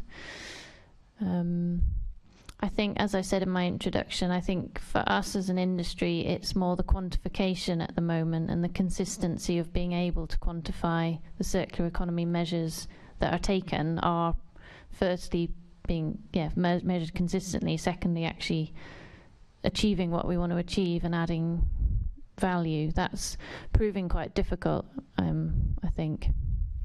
Or seems to be. There's a lot of conversations around. I think that the GLA policy is quite straightforward around looking at sort of percentages and tonnage of waste. That's quite clear. Percentage of recycled content, etc. So the stats they're asking for, I think, are quite clear. If I'm speaking honestly, we have quite a challenge, I think, in sourcing products that have the right percentage of recycled content. Yeah. I'll leave it there for now, and then maybe Julie wants to come in. And yeah, no, thank you. It's sort of like echoing your earlier comments as well about the materials. Thank you for that. Julie, did you want to come in? Thank you. Yes, I agree with Louisa, and I will focus on retrofit. I think, like Louisa, my experience of the circular economy statements is more anecdotal. I am not sure they have been a big driver. They are questions that may prompt a little bit of discussion and thinking, but I am not sure they led to a full examination of the potential for retrofit against demolition. I am not sure they were really influential in what was happening. It is very difficult because there will always be many considerations in retrofit, obviously functionality, value, etc., beyond carbon and circular economy principles. But I think that maybe a dedicated look at these planning applications that did involve demolition and rebuild instead of retrofit, and what was provided by the applicants in the whole life carbon and the circular economy statements for these applications, and how that was considered in the whole, it would be quite useful. Because I think at the moment, it's not having the impact in really prompting different ways of thinking. So a dedicated focus on these applications that ended up going for demolition. The other thing is, even if you did conclude that demolition was the way, again, anecdotally, I still think that what happens to these materials that are being demolished, from what I could see anecdotally, was still very much business as usual. It doesn't go to landfill, but it's still a very, very big downgrade in use. It's basically crushed and reused as foundation somewhere. That seemed to be a lot of what was happening. So it's not going to landfill, but it's still far from retaining as much value as we can for as long as we can. Okay, thank you very much, Julie. Before I pass over to Assembly Member Berry, I just wanted to welcome Kerwin Primary School in Newham, who've come to join us in the public gallery. Hi guys, great to have you here. All right, we're the Planning and Regeneration Committee, I'm sure you've been told. We hope you enjoy. This is what we describe as one of the more geeky committees, but you know, it's a good one to watch if you're interested in how to get smart on policy. So thank you very much for joining us and welcome. All right, Assembly Member Berry, over to you. Thank you very much, Chair. So yeah, we're looking today at whether or not demolishing and or refitting buildings is good in terms of carbon dioxide emissions and waste. So enjoy yourselves. So I just wanted to just follow up slightly with what Julie was just saying about the massive downgrade that goes on when something is demolished. I think certainly there was an example in my area of, I think, a school. Anyway, they were very proud of the fact they were recycling all the materials, and where they were recycling them to was essentially, you know, the ground. They were just like making a mound of gravel and going, that's a nice new landscaping feature. Not really exactly what we mean about recycling. So my first question is about local authorities and the sizes of these applications that go through. And I think the question is to all of you, really. We are really asking only larger schemes to do this with the whole life carbon. With circular economy, it does go down to a lower level as well? No, you're shaking your head, Rhian. Yeah, it's the same threshold for referable schemes unless a borough has it in their local plan. So what role do local authorities have then in this? Do they have an enforcement role later on in checking and monitoring that what was promised went on? Yes, it's the same as for the whole life carbon and other policy areas. So the idea is that, well, that there are, the GLA recommends an outcome and recommends conditions that the local authority then picks up and enforces. And then, so in other areas of planning, I've observed anecdotally from my casework, largely that when there is enforcement needed, often local authorities struggle with doing that. Are you keeping an eye currently on how local authorities are doing with monitoring and enforcing the things that are agreed when the mayor approves something? Well, we have the two. Obviously, we have the two stages. So we have the GLA has the comments and the circular economy statement, and the aim is to get everything we can from the applicants at that stage before it passes over. So then it's only really the conditions that are passed over to the local authority, and the main condition there, and I think the most important one, is really to prepare the post-completion report for circular economy in the same way that the whole life carbon one is. So when we get some of those through, then we'll start to see how well that's working. So, I mean, I'm drawing analogies with other planning applications now, but basically, if people on the ground around a place that's being demolished, for example, start to think, hang on a minute, that isn't what was supposed to happen to those materials that were going to go into the circular economy, they seem to be in skips. If they wanted to, for example, I'm not saying this definitely happens, if they wanted to report that to the local authority for enforcement, to say that isn't what was stated in the circular economy statement, are they equipped to do that, or does that come back up to the GLA? It's probably one for the GLA, but my understanding is that the local authority is responsible for that. Is there sufficient training and understanding within local authorities to do that at the present time? Yeah, I think in this context, obviously, we haven't really had a lot of perspective. Obviously, it's quite new, as John was saying. We it'll be that post-construction stage where we really find out how the submission of post-completion statements is going.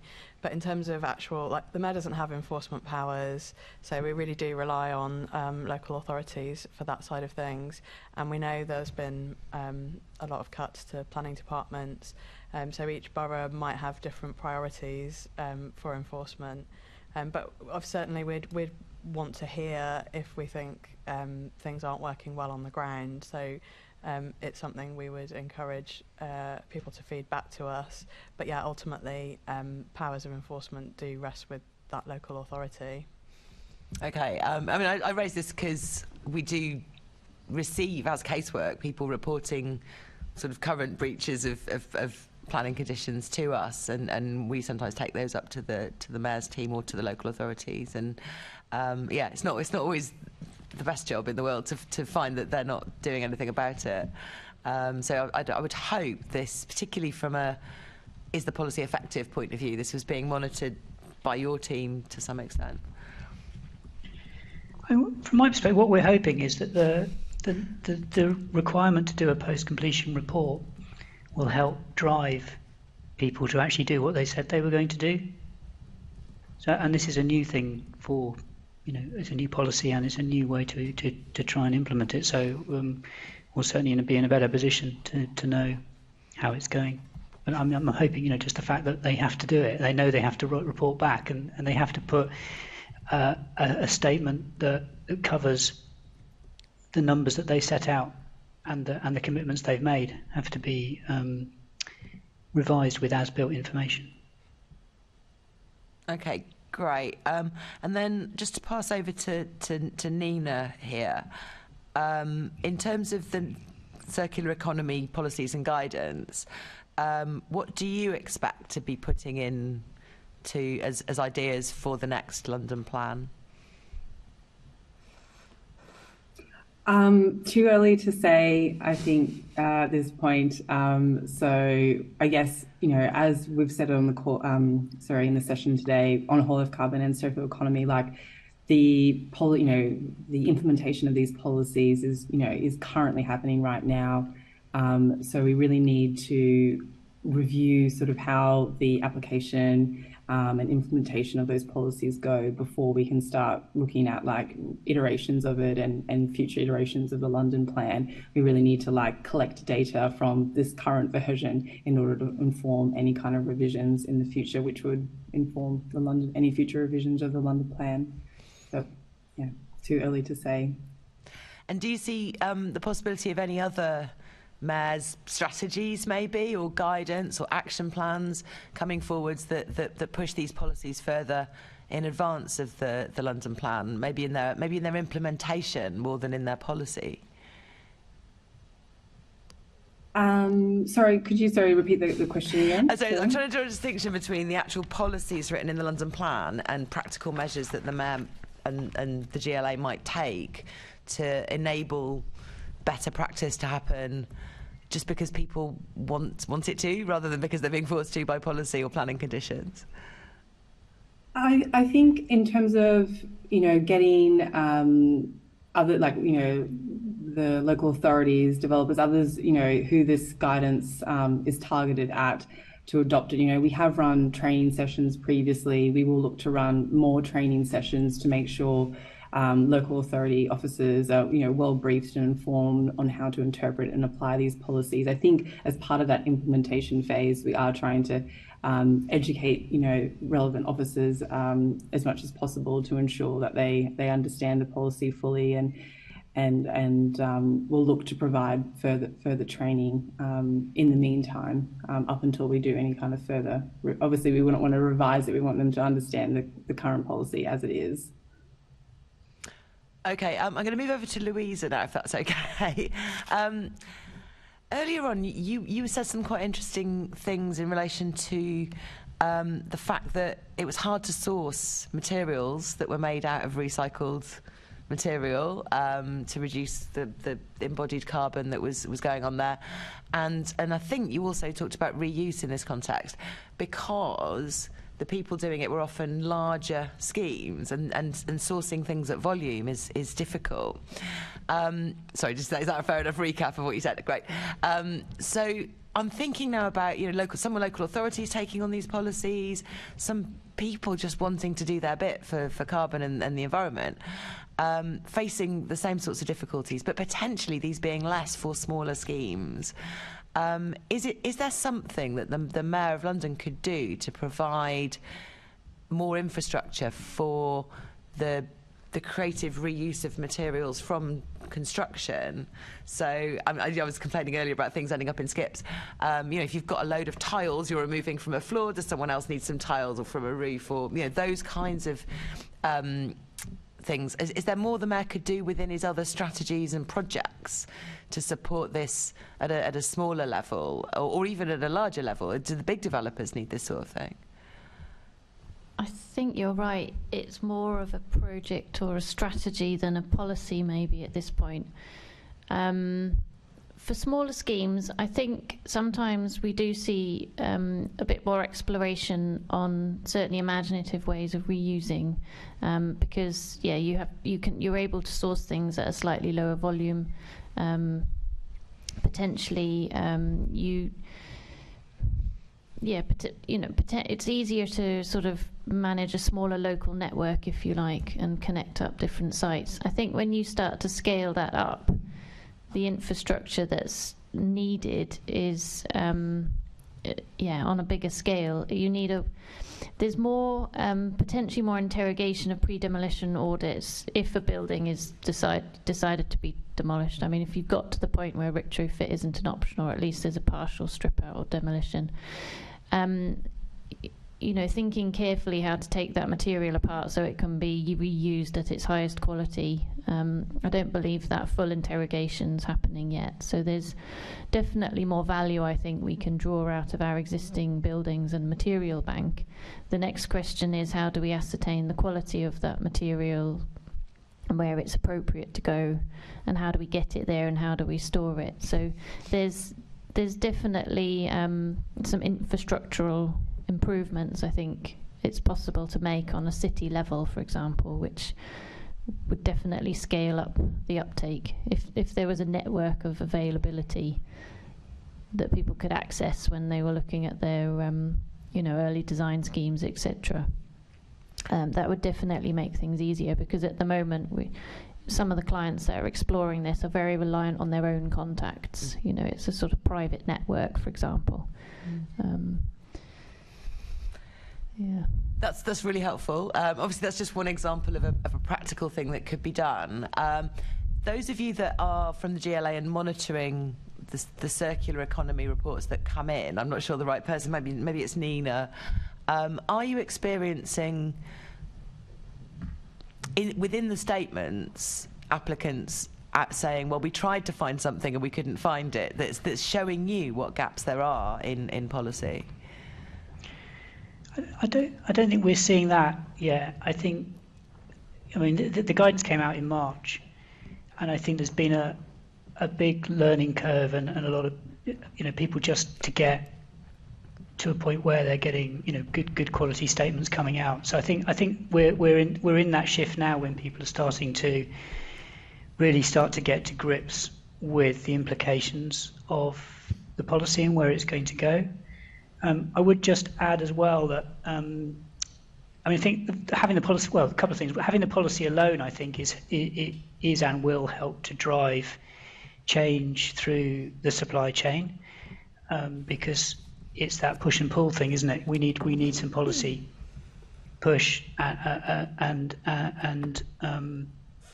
then for the supply chain to respond to that. Also worth noting that London as a partnership with the Mayor of London actually does provide, working very hard in this space to provide guidance, to work with local authorities. They're doing various international projects specifically around circular economy and buildings. So there's work going on there.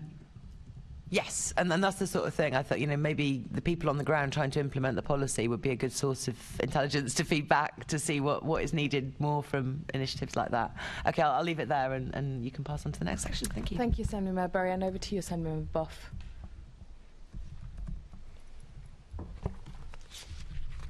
Assembly Member Boff, who wasn't at the right page. No, it's actually me still.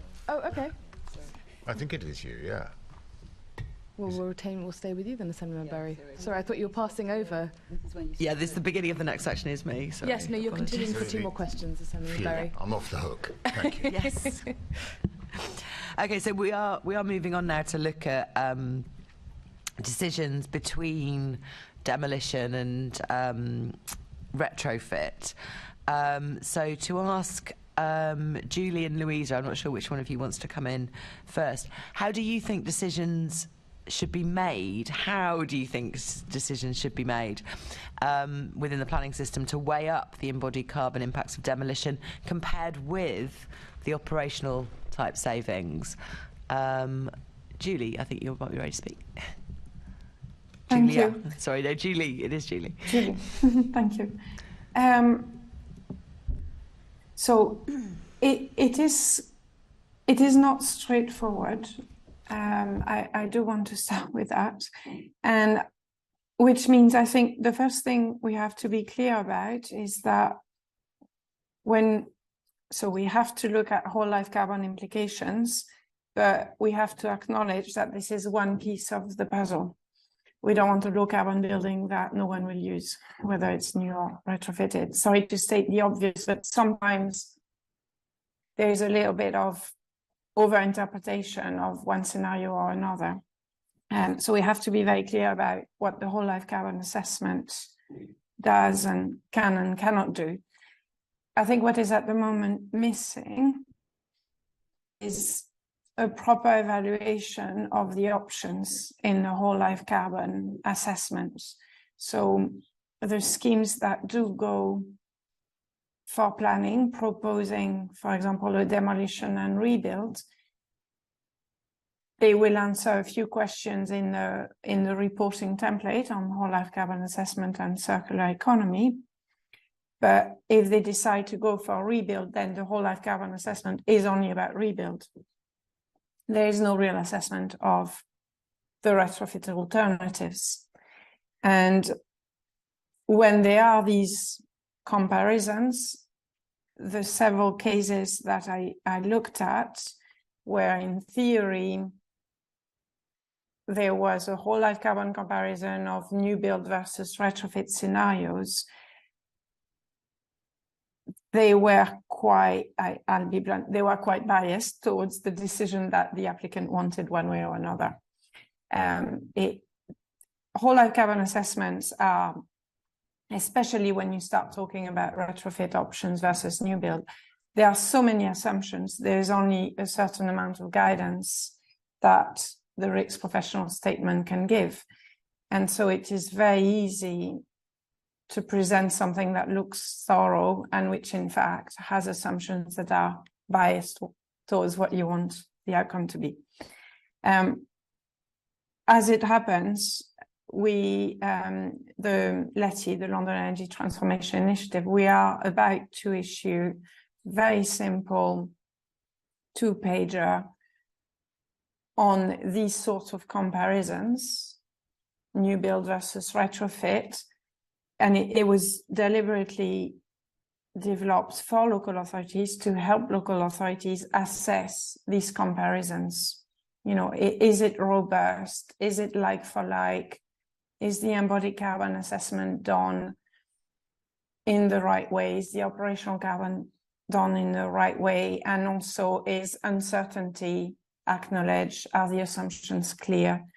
I would be very happy to circulate that, but I think we have to be a little bit more open about uncertainties, about scenarios, and about what these assessments can and can't say. Personally, I think it would be much better to have ranges of options and ranges of whole life carbon assessment when you compare new build and retrofit, to acknowledge a lot could happen in the next 50 years to that building, 60 years, rather than a single number, which is very likely to be wrong. I can elaborate or pass on to Louisa, I don't know. No, that's really helpful. So just to summarise, and to be clear, the planning policy only requires the assessment in full of the chosen option. There's no requirement to compare the options. And you've just seen that in a couple of cases where they've done it voluntarily, but also in a biased way. So that is my understanding, and in particular because this was an important point in the Marks and Spencer's inquiry. So that's what I was advised. There is no requirement for these assessments of the retrofit options. Okay, I'll come over to Louisa next, and then maybe ask the GLA about that. Oh, sorry. Just David, sorry, just quickly. Yeah, you're right, Julie. But I think the only thing I will say is there is now a requirement in the circular economy statements to do a pre-redevelopment audit, and that is supposed to happen at very early stages in theory. It's not really happening yet. It's happening a bit later usually. But the idea is that, I'll read the words, if there are existing buildings on the site, a third-party independently verified or peer-reviewed pre-redevelopment audit is strongly encouraged, including analysis that fully explores options for retaining existing structures, materials and the fabric. It goes on. But it is trying to at least qualitatively address that point. It's and hopefully what we're hoping is that pressure will gradually work its way back up or backwards through the decision points. Because obviously we're only seeing this at, sometimes we see them at pre-app, but typically we're seeing them at the stage 2 when those decisions have already been largely made, design teams have been appointed, budgets have set, viability statements have been made and all the rest. So what we're hoping is that message will start to come across. Thank you, David. I did originally put my question to Louisa as well, so I'm going to go over to her now. I know it's really hard when you're online, you can't see my eye line. So I'll come back to the GLA again for some more questions in a moment. But Louisa, did you want to comment on my original question? I'll try and join it all up. I think that's really helpful to know, because there was a document that we were aware of that was produced by the City of London, presumably as an evolution of the GLA policy. So in their local remit, they are requesting now, because they've had such an issue, I think, they're requesting this comparative optioneering for retrofit projects to be done for the pre-application meeting, and ideally before a decision is made on any redevelopment. And that fully supports what David was saying, where we should be driving towards that position that the decision isn't made by the time you get to the pre-app and it's just all a recording exercise. One thing that occurred to me, having reread for this meeting the two policies together, is whether actually they should be more closely related to each other.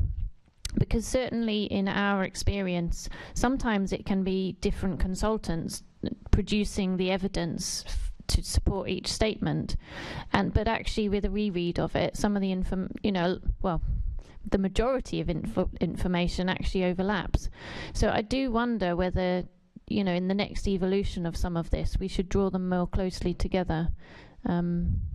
So that might create a little bit more of joined up thinking, as well as the emphasis on the decision making at pre-app stage. Yeah, so essentially you're saying maybe they could be combined into one. Yeah.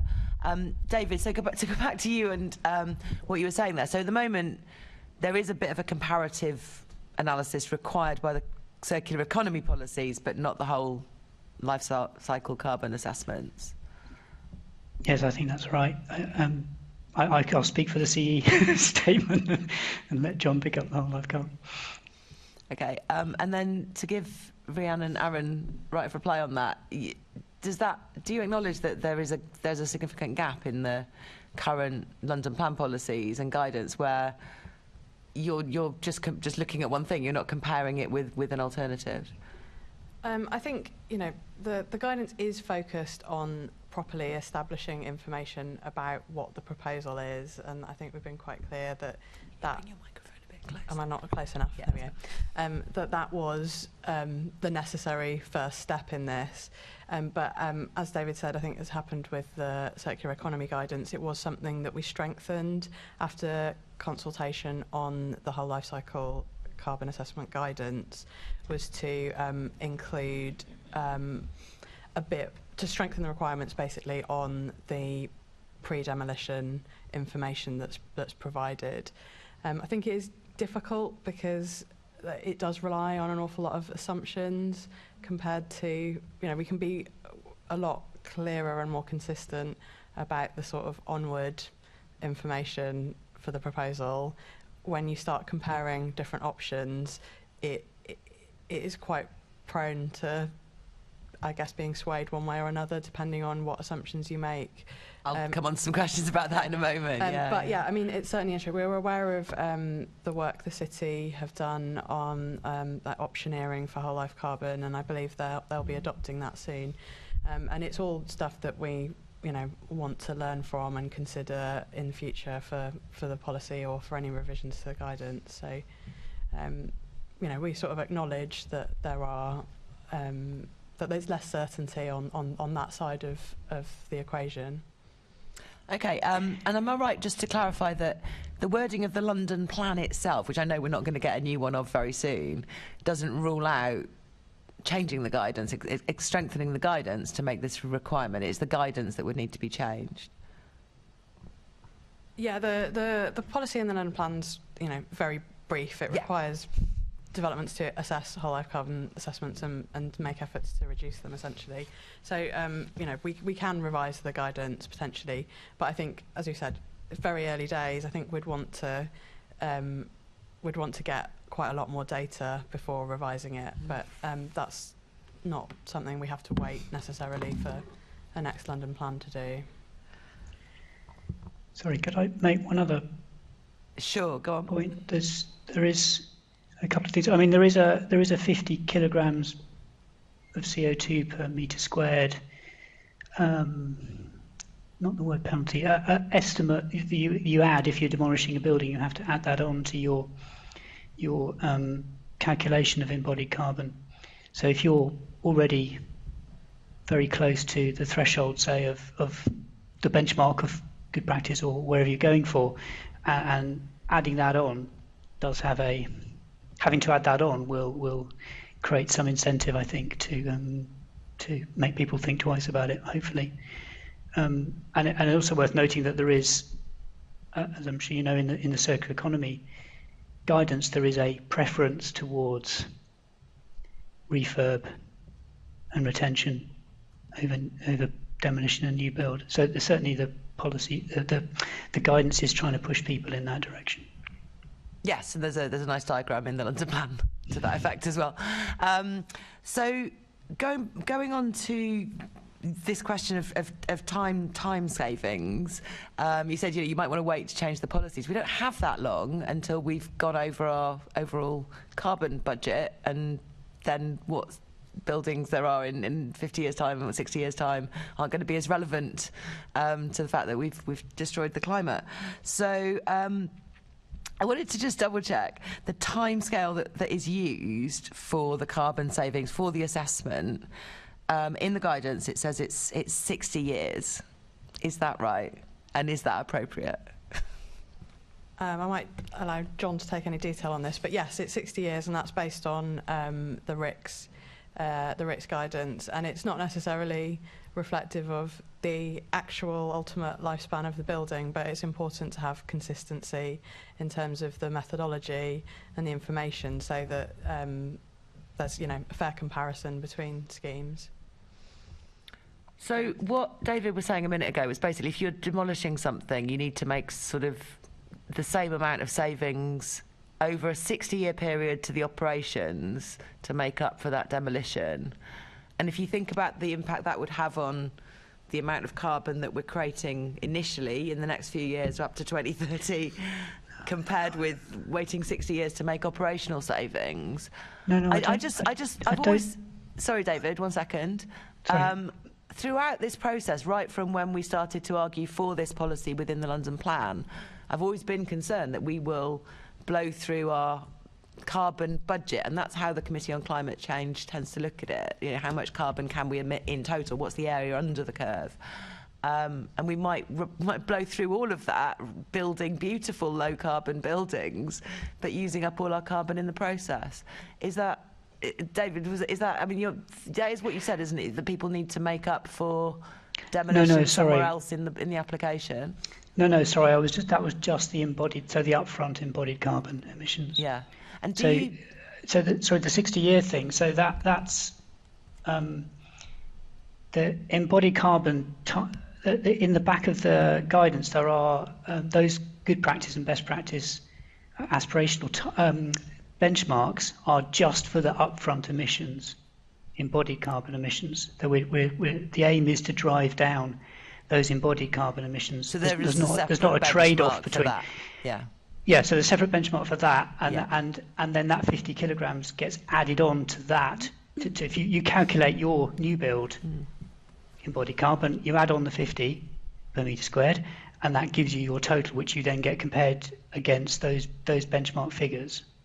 And then we aim to push back if they're higher. In terms of the 60-year thing, the idea of that is that you're looking at the two other impacts, which is the materials and waste that is required during the operational phase of the building. So if you are retrofitting, retrofitting or refitting stuff, and you're knocking about internal spaces, or you're extending whatever, all of that is supposed to be considered as well as part of your assessment. And then also, as Julie was saying earlier, you've also got the operational carbon emissions to do, but they're all under separate targets. So it's not that you're trading off one with the other.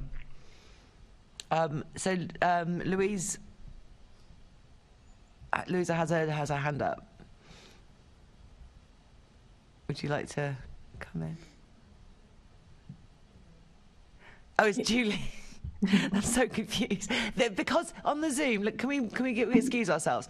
There's no caption for you on the Zoom. Everyone else has a nameplate. That's so fine. That's totally fine. So, thank you. Julie, you have your hand up. Thank you. I just wanted to add, in case this helps a little bit, it's true that the 60-year period, the set period, is always discussed, and we always go back to the important point that Rhian said about consistency.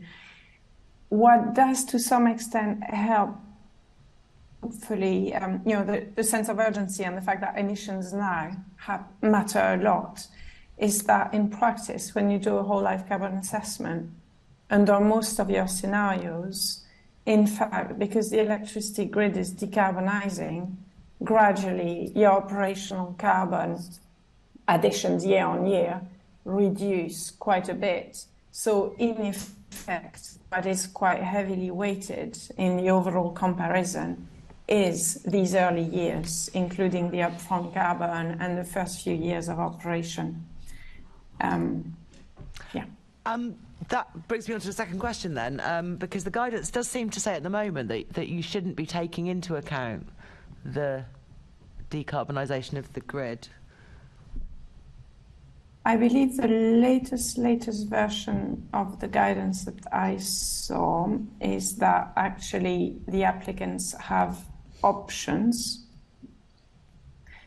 and these options can be agreed with the GLA. You've picked up on a really important detail. I think these options should be made clear, and this shouldn't be the subject of one-on-one discussions with the GLA. The options should be in the guidance themselves, and preferably because it's a factor that is so easy to change in the assessment. It's really hardly any more work. You can provide results under different assumptions, which I think is the case actually in the template. You can report with and without grid decarbonisation. Okay, that's really helpful. So what I'm getting at here, sorry, in very lay terms, I'm afraid, sorry to all the experts in the room, is I think, you know, what I'm concerned about is the carbon emissions impact year by year, you know, in different periods, including the carbon budget periods, and are they being reported well as part of the process currently, or are there some oversimplification assumptions going on? I'm looking at the GLA team in the room at the moment and wondering if, because they've been discussing amongst themselves a bit while we've been. Do you have anything to shed light on this? I was just looking at the point around grid decarbonisation, and at least the version I'm looking at of the guidance does say to account for that you have to ensure that decarbonisation of the grid is accounted for, and we used to have a different... I downloaded this today, so... I'm looking at section 2.8 and then point 2.8.1. There's a sentence that says, are required to account for long-term decarbonisation. Applicants are therefore... Okay, the version I've got says applicants are therefore not required to account. Oh, okay, that's the point. But I do know that at the time we were requiring a different emission factor from what was required from building regulations in our operational carbon emissions. So it may be related to that, which has now been superseded by changes in the building regulations to Part L 2021. But I suppose that's something that we can take back and try and provide some more clarity on, because we need to look into that a bit more. That'd be really helpful. And then do you get, as a result of the assessment, the emissions over time, the totals in each time period reported to you? Not as such. The reporting of, so say energy, for example, will be a lump sum of energy that is based on carbon factors calculated today that then gets spread across that 60 year. So the whole 60 years as one number? Correct. Right, okay. Yes, for operational energy. For the embodied carbon emissions, that is split across the different life cycle stages. So upfront, operational, and end of life. So that figure is split across that life cycle. Okay, Louisa, are you content with this treatment of carbon over time that goes on at the moment? Is it relevant to preventing climate change? I think when it comes to whole life carbon assessments, when it comes to the balance of energy and embodied carbon, we've talked about the decarbonising grid, depending how fast that happens. So I think one of the reasons for better clarity or consistency, at least, is the projections for the decarbonising of the grid vary slightly year from year. So you can always be using a slightly different carbon factor. Doesn't help the consistency. But that's one of the things that the RICS professional statement is aiming to solve. So at least setting out a standard for how we measure going forwards. That becomes more uncertain when it gets to the decarbonisation of materials. So if you like, materials are produced by the energy that is subject to the decarbonisation of the grid. So there's one theory that the natural decarbonisation of materials will happen a long time, outside of other design mechanisms we can employ, like efficiency, etc., because there will be a cleaner grid producing those materials. But my understanding of one of the changes that the GLA had initiated was to take out the obligation of designers at the present point to report against decarbonised materials, because it was so uncertain. So hopefully that clarifies one of the points. In terms of I think one of your original questions was actually about carbon budgets and the urgency of using these policies more effectively to understand if we're meeting them or not. I think the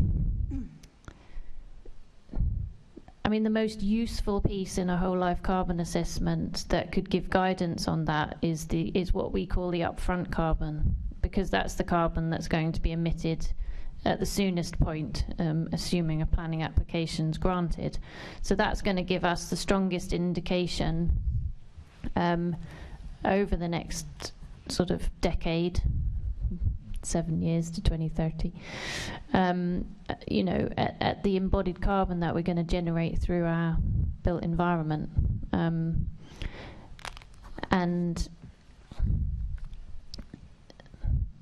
there are mechanisms with which we can reduce that some of which we've touched on today, like retrofit, for example. Employing the circular economy to try and reduce those emissions through reprocessing or reusing things that already exist. So there are lots of things we know that we can be doing, and I think you're right that these policies can perhaps strengthen some of the interrogation of that. So just to be clear, the upfront carbon is the demolition of the original building, and if it was a demolition project, and then also the carbon involved in building the new It's building. Another really interesting point, because the RIC statement at the moment omits the emissions from the demolition. So if you were to do what we call an A1 to A5, so that's your upfront, it doesn't include at the moment the emissions from any demolition. The proposal at the moment is to change that and include them. Yeah, but that's going out to consultation. And do you think in planning decisions more weight should be given, therefore, to the upfront carbon than the rest of it, particularly given the uncertainties we've discussed around the rest of the period? There's certainly evidence of, and others might be able to talk to this, but there's evidence within Europe of policies that have concentrated on the upfront in terms of limit setting. So my advocacy would always be to measure the whole life cycle, because we don't want low carbon solutions that fail after 20 years or produce excessive replacement cycles through using materials that are low carbon but not necessarily robust or have longevity. So I think there's always a balance with these things, but certainly looking across to Europe, some of the policies that have been developed at the moment and the limits have been set have concentrated on that upfront piece because of what you've raised, i.e. we've got an urgent carbon budget to meet. So just to get this right, Julie, from what you said at the beginning, do you agree that there should be more weight given to the upfront carbon emissions, and again the thing that was just mentioned of including the demolished building in those calculations as well? So including the emissions from demolition, yes, I think because it's part of the equation. I think, in fact, it's not a huge amount. The bigger impact is more what you are going to spend to create the new or refurbished building. But yes, to including them very clearly. I think when you say more focus on upfront if what we mean is more focus on upfront embodied versus in-use embodied emissions, embodied emissions in the repair, maintenance, etc. over the 60 years. Yes, I completely agree, because there's a lot of uncertainty, because it's later, because we don't really understand at the moment all these in-use embodied emissions. And we also do not want to have the unintended consequence of discouraging maintenance and repair. I think at the moment, this is an area that is still a little bit too new. What I would be very cautious about is if we meant more focus on upfront embodied emissions compared to operational carbon. Some buildings will stay there for a long time. And as I mentioned previously, that would in any case rely on a proper assessment of operational carbon. At the moment, if these assessments of operational carbon do not use the right method, they almost systematically underestimate operational carbon. So we risk making decisions that we think are the right ones for the long term and the short term, when in fact we would be creating really suboptimal buildings. So I'm sorry, this is not a straight yes or no. It depends a little bit on the context. No, I appreciate this is all very complicated. Thank you very much for that. I better hand over to my colleague. Thank you, Assembly Berry. Over to you, Assembly Member Boff. I think to Ms Bowles, have you made an assessment of the whole life cycle carbon impact of different typologies of buildings? Yeah, I think the industry is gradually sharing data between themselves. So the project that I talked about in 2021 looked at data from commercial projects, multi-residential, and a number of schools, and they seem to be the projects at that time that were most commonly doing these assessments, and therefore there was more data on them. I imagine the GLA through their policy will start to collate other typologies, and the UK GBC, the UK Net Zero Building Standard initiative that Julie mentioned earlier in this meeting has also just undertaken quite a large data gathering exercise across up to about 14 different typologies, I think. So the data crunching on that is ongoing at the moment, but there were several hundred data sets collected for that, which is significant. So will the GLA in using that data be able to either recommend or weight different typologies when they receive an application on that basis? I didn't explain that very well, did I? I'm not sure I can talk for the GLA. They already do. In the appendix of the guidance, there are, I think, hopefully this answers your question, there are whole life carbon benchmarks for offices, residential, schools, universities, and retail currently. They're more about. And that's what's used to compare against. They're more about. I mean, I get that there are different typologies for different uses, but they're about different uses. But within the same, say, residential use, let's talk about residential buildings. Has an assessment been made of what are the impacts of those different typologies? I'm thinking specifically of low-rise, high-rise, mansion block. You know, have those been? Yes. Okay. I see what you. So different scales of development, in a way, as to whether. Goodness, I know there's been papers written on it. I think it was one of the questions at the Environmental Audit Committee. Again, I mean, personally, my comment is anecdotal to an extent, where I know that over about 10 stories, we start to have to employ different structural regimes and separate out plant, etc., for MEP. So those schemes that are in excess of those heights do tend to be on the higher carbon band per square metre than ones that are slightly lower. That said, multi-residential, is quite an efficient, seems to be, on the face of the data we've got, quite an efficient way of providing homes from a carbon point of view. Julie can talk to the energy, but I know from talking to our engineers, at around sort of 10 stories or less, you know, the volumes that you're trying to heat and the form factor, which is the efficiency of the envelope to the area, coalesce to enable you to reduce the space heating demand, for example, which enables more efficient systems, etc. So there's a bit of an embodied carbon benefit, I think, to those size of schemes, and Julie can talk a bit more to the operational energy side. Is that the type of information you wanted?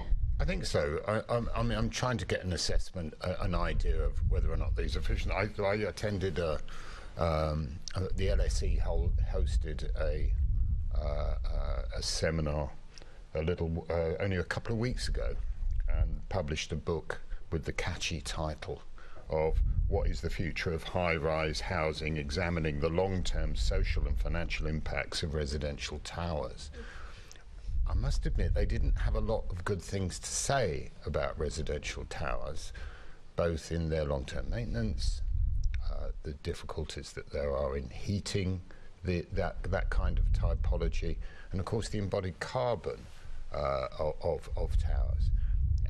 And also, it's difficult to find a tower that has a life cycle of 60 years because they don't tend to survive that long. And especially when people are given leases for 999 years in a building that's not going to last that long. So all in all, that's not a carbon issue. But all in all, it doesn't appear like it's the kind of building that could be recommended in London if we're to meet those targets of zero carbon. Anybody else want to come in on that in terms of how the GLA would weight their opinions on the basis of, or their advice on the basis of the typologies of buildings? I mean, I think we'll have to see what the data tells us at the moment. I don't think we've got that information. We've participated, as Louisa was talking about, in the net zero carbon standard group by supplying some of the information we've got about the whole life carbon assessments we've had to date to try and add to that data set. So we'll be very interested to see what comes out of that. I'm not sure if it will have the information on building form to the level of detail that would allow us to distinguish between, I don't know, say a tower and another form of dense development. But we'd certainly be very interested in what those results are, and of course they would inform anything we do in future. But in terms of the, it's quite well established now that actually tower block developments are pretty difficult to heat, pretty difficult to retain heat because of their size. Is that something that you'd look for data on fairly quickly? I mean, we're interested in all the data there is out there, but obviously in terms of their energy policies, we've set standards that all development needs to meet, whatever the form it takes is. So, that's the way we've approached that. We're not taking a particular view on, how it should be built from an energy perspective. We've just set the standards at a high level. So, all developments have to meet that.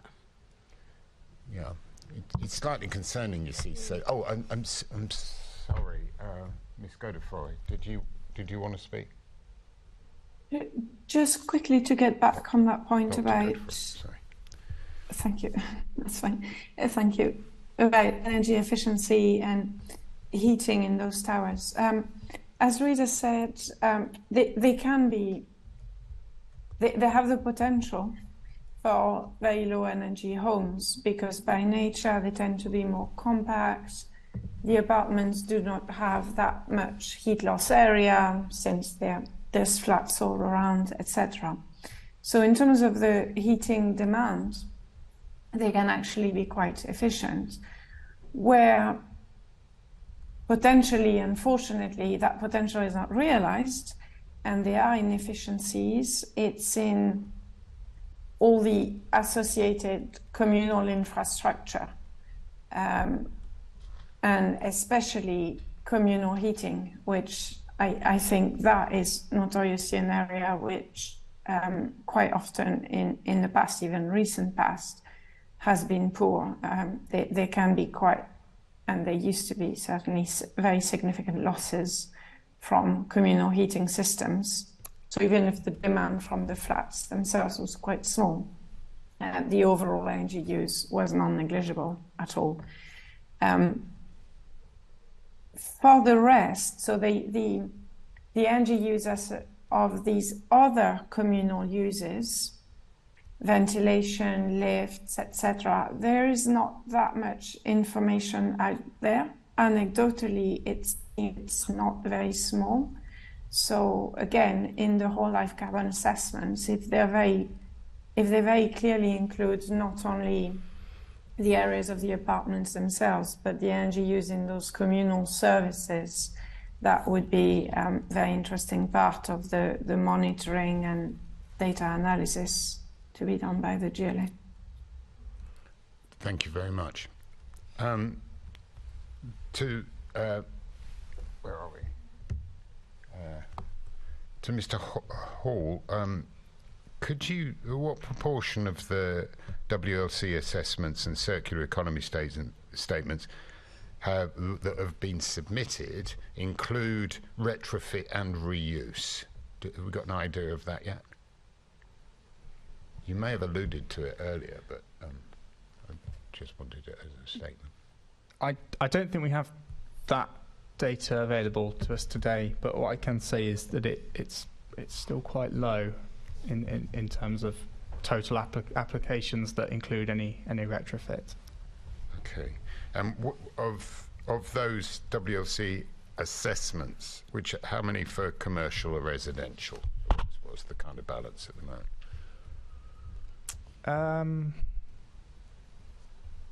Yeah, they're reasonably equally balanced. Reasonably. Yeah. Yeah. So it could be 40-60 either side or something like that. Yeah, I'd say so. Yeah. So to Ms. Bowles, in your experience, are more clients opting for retrofit solutions rather than new builds? I think, again, it's quite variable. I mean, our practice in particular has a number of commercial retrofits occurring at the moment. My understanding is there's been some changes in the funding criteria for speculative commercial projects, which has somewhat also driven that trend. And there's definitely a drive in some of those companies around the larger ESG strategies that they have.